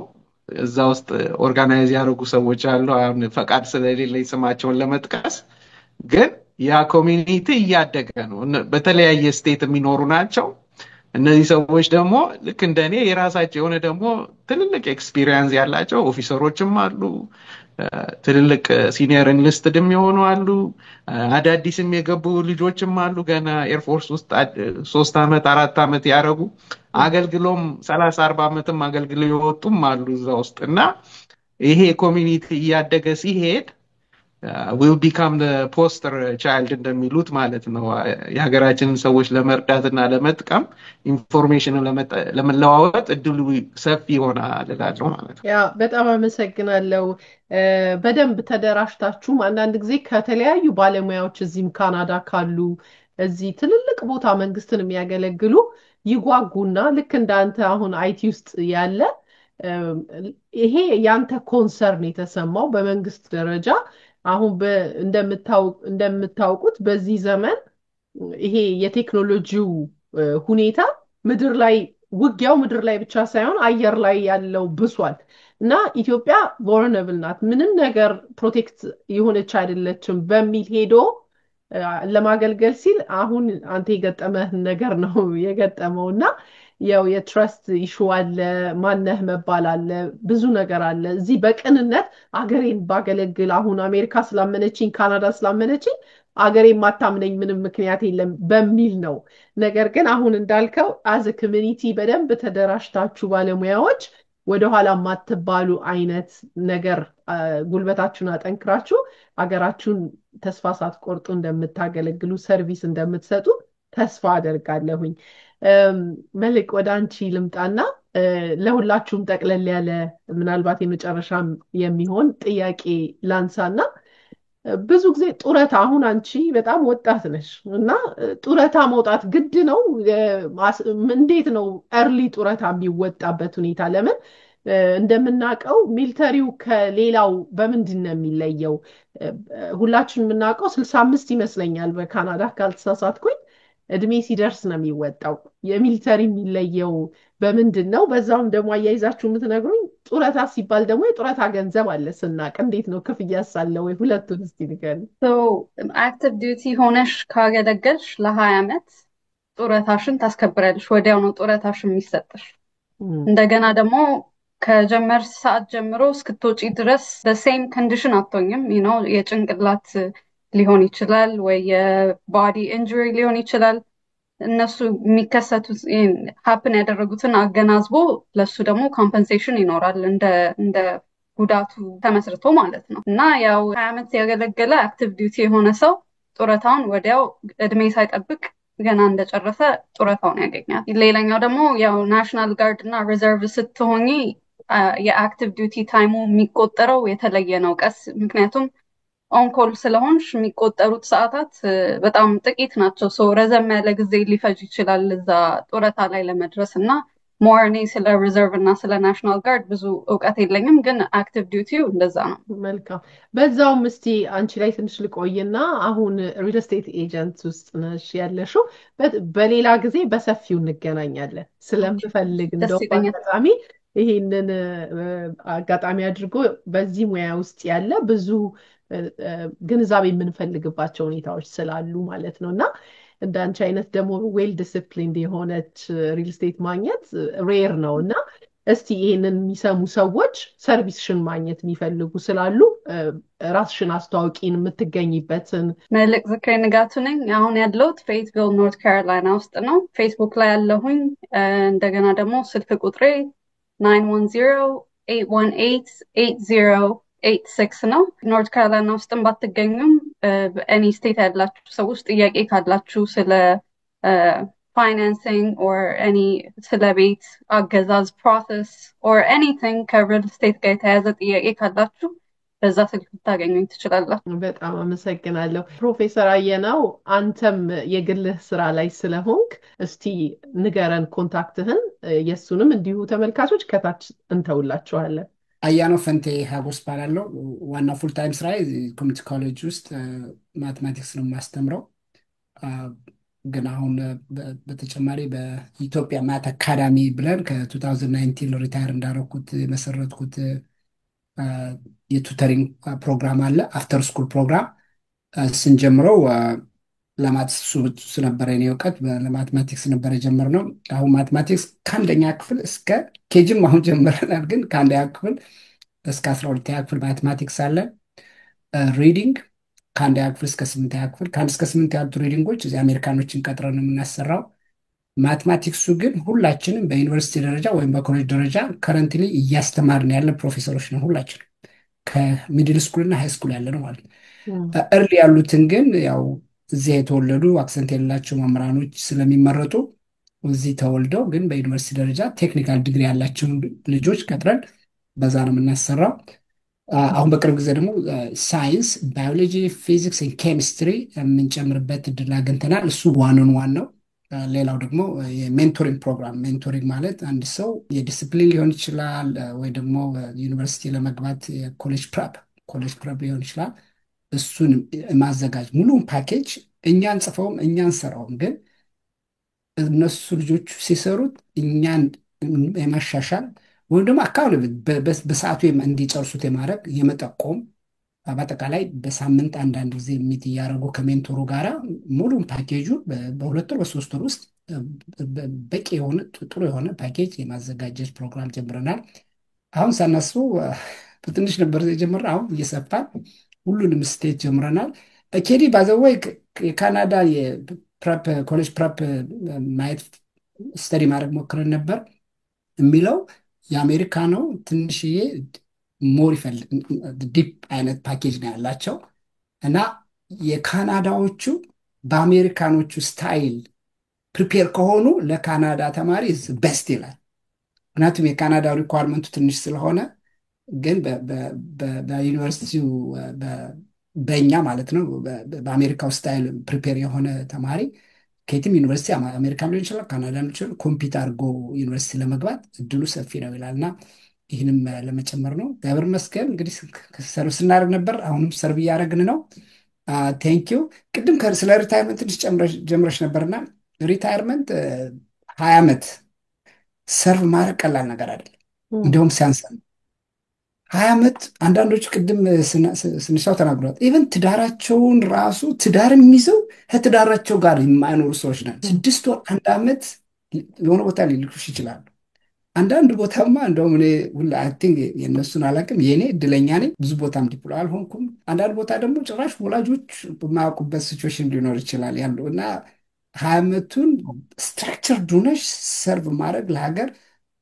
ሌላ ደግሞ ያው ያን ያክል አይገፋም ይባላል እንጂ እስከ መሞት ነው እውነቱን ነጋገር እጃችን ስናወጣ አንቲል ዳ እና ከዛ አንጻር ነውና የደሞዛችን 50% 20 ዓመት ካገለገልሽ፣ ከዛ እስከ 30 ካገለገልሽ 75% በየዓመቱ ፓርቲሽን ይሆንና ወደዛ ይቀጥል እና በትንሹ ኑሮሽን ይቀጥላል ማለት ይችላሉ።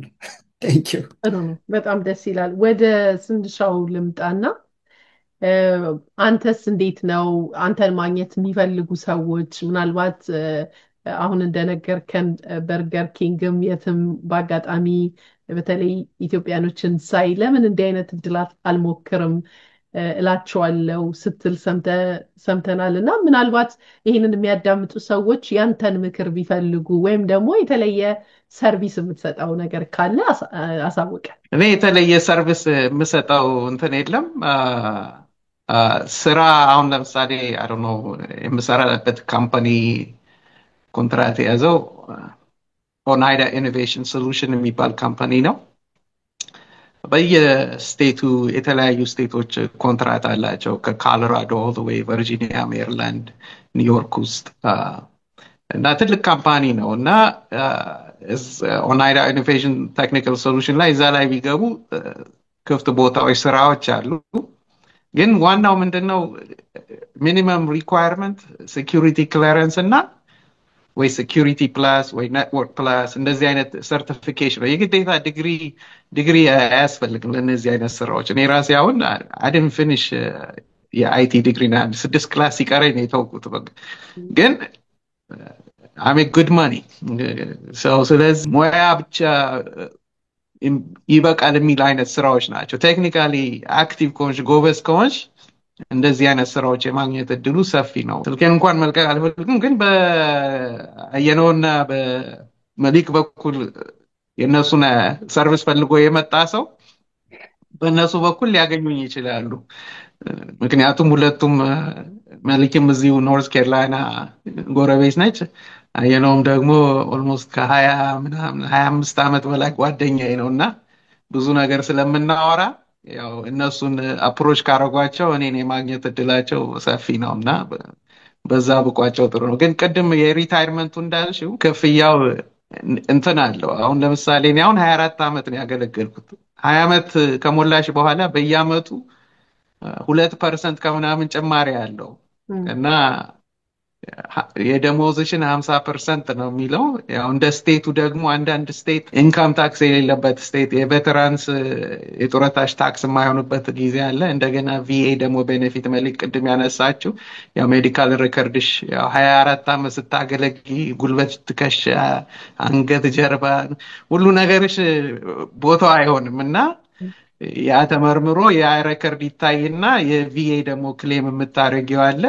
የዛ ደግሞ ፐርሰንቴጅ አለው። እነዚህ እንትኖች አቬሌብል ናቸው። ጉግል ላይ ገብተሽ ብታዩ ማዕረግ አንድ ሰው በዚህ ማዕረግ ጡረታ ቢወጣ ይሄን ያህል ዓመት ቢያገለግል ምን ያህል ነው ክፍያው የሚሆነው ነገር ግልጽ ነው። ድብቅ የሆነ ቁጥር አይደለም። አሁን እዚህ ቁጥር ከምንጠራ ሰው ራሱ ማወቅ ከፈለገ ገብቶ ማየት ይችላል። የቪኤም ቢሆን እንደዛ ነው። ይሄን ያህል ፐርሰንት ዲሴብል ከሆንሽ ይሄን ያህል እንትን አለው፣ ይሄን ያህል ቤተሰብም ካለሽ የዛ ሁሉ ተጨማምሮ ሳትጨናነቂ መኖር የምትችይበት ህይወት ይፈጠራል ልልሽ እችላለሁ ባጭሩ። በጣም አመሰግናለሁ። አንተንም እንግዲህ ብዙ ያላነሳናቸው ነገር እንዳሉ ነው የሚሰማኝ። ከኢትዮጵያ ጀምሮ ካወጣት አሜሪካን ሀገር ከገጠመህ በጣም ብዙ ነገሮች ይሰማኛል እና አንድ ቀን ብቻህን እንግዳይ ብትሆን አንተም በጣም ደስ ይለኛል ለማለት ፈልጋለሁ። ፈቃድ ከሆነ መልክ ወደ አንቺ ልምጣ። ሶ ጀስት ፐርስፔክቲቭ ለመስጠት ማለት ነው። አንድ ሰው ላይፉ ላይ ኮንፊውዝድ ሆኖ ምንድነው የማደርገው፣ ኔክስት ስቴፕ ምንድነው፣ አላቅም ምን ማድረግ እንዳለብኝ እና ስትራክቸር እና የሆነ ስቴፒንግ ስቶን የሚፈልግ ሰው ከሆነ እኔ ጆይን ሳደርግ ሜትር ከ50 ነኝ። አሁንም አጭር ነኝ and 50 ኪሎም አልነበርኩም or 100 ፓውንድም አልነበርኩም ጆይን ሳደርግ። ሶ ላይፉን ለመቀየር ለወሰነ ሰው ምንም ነገር አያቅተውም።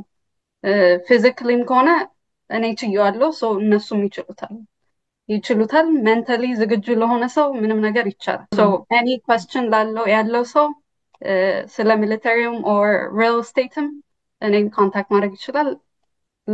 ለመርዳት ዝግጁ ነኝ። በጣም ነው የማመሰግነው።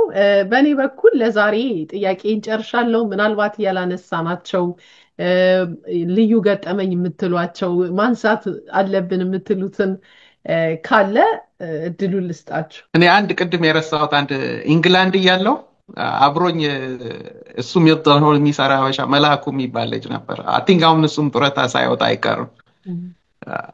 በጣም ጥሩ ልጅ፣ በጣም ጎበዝ ልጅ፣ የዲላ ልጅ ነውና እሱን ማንሳት ፈልጋለሁ። መልካም። ኮንታክት ይላችሁ? ኢንግላንድ ከለቀቁ በኋላ ብዙ ኮንታክት አልነበረንም። እሱ ወደ ስቴት ተመለሰ።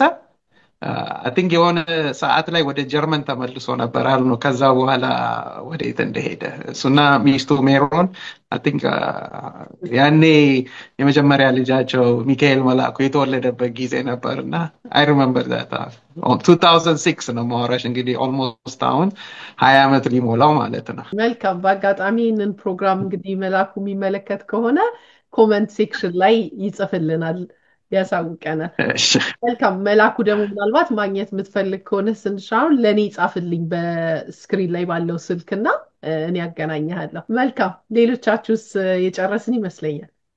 እኔ አንዲት ነገር ጨምርና ስንሻውን ራሱ ለመጀመሪያ እሱ ነው በ3 ዓመት ቀድሞ ሚሊተሪ የገባው። ኤድዋርድ ኤርፎርስ ቤስ ስገባ መኪና አልነበረኝም እና የመጀመሪያው መኪና ሎስ አንጀለስ ተመላልሼ ከሱ ጋራ ሀይለቂት ቆንጆ መኪና ነበር፣ ስፖርት መኪና ነፎጋዳ እንድገዛ እድሉን የከፈተልኝ በጣም በጣም መወደው ጥሩ ጓደኛዬ ነው እና በዚሁ አጋጣሚ ቴንኪው ልልህ ነው። ሲሪየስ ላሜን እንደሱ ነው። ሌላውንም ኪዲ ቅድም ነግሬሻለሁ። እኔ በጣም ሰርቭ ማድረግ እወዳለሁ። እውነቱን ልንገርሽ ሀገርን፣ ህዝብን፣ ኮሚኒቲን ከጎኔ ያሉ ደግሞ ማለትም እንዳንቺ ሰርቭ የሚያደርጉ ሰዎች ነው በጣም ነው የማደንቃቸው።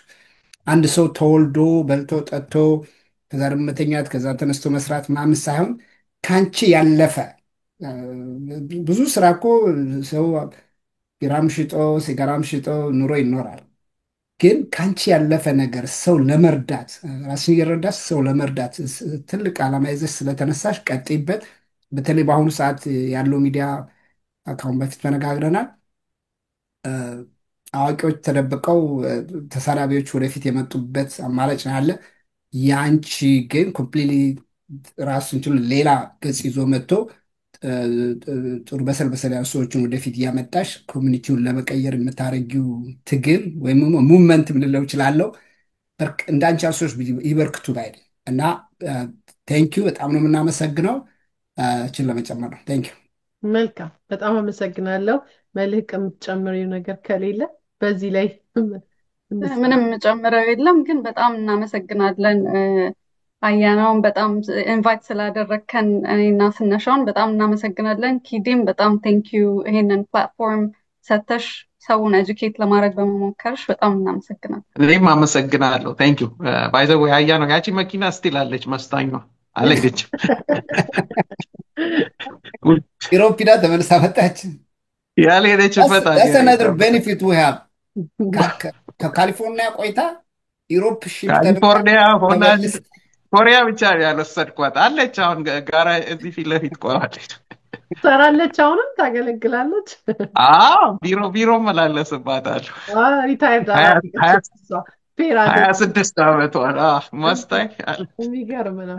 በጣም ነው የማመሰግናችሁ። በጣም ጥሩ ብዙዎች የሚማሩበት ምን ይመስላል እንደው አሜሪካን ሀገር የሚሊተሪ ህይወት ውስጥ መግባት፣ ኤርፎርስ ውስጥ መግባት ወይም ደግሞ በጣም በሚገርም ሁኔታ እኔንም ሰርፕራይዝ እንዳረጋችሁኝ ሴት ሆኖ ደግሞ በዚህ ነገር ውስጥ ራሱ መግባት አንቺ ራስሽ እኔ ፊዚካሊም ስመለከት እንዲሁም ሲያዩኝ ምናልባት ሰዎች ለፕሪንሰስነት ፊት አረግ ይሆናል እንጂ ለውትድርናው ላይገምቱኝ ይችላል የሚል አይነት ለሁሉም አይነት ክፍት የሆነ ነገር ኦፖርቹኒቲ እንዳለ ነው ያሳያችሁ። የፕሮግራሙ ዋናው ዓላማ ይሄ ነው። ቀድመን የመጣ ነው ሰዎች ካልተወራረስን በስተቀር ወላጆቻችን እዚህ አድገው ጎረቤታችንን እያየን ባህሉን እየተማረን ስላላደገን እንዲህ አይነት ፕሮግራሞች ነው የሚያስተምሩን እርስ በርሳችን ብዬ ነው የማምነው። ከዚህ የበለጠ ደግሞ ተገናኝተን በደንብ የየግል ህይወታችሁን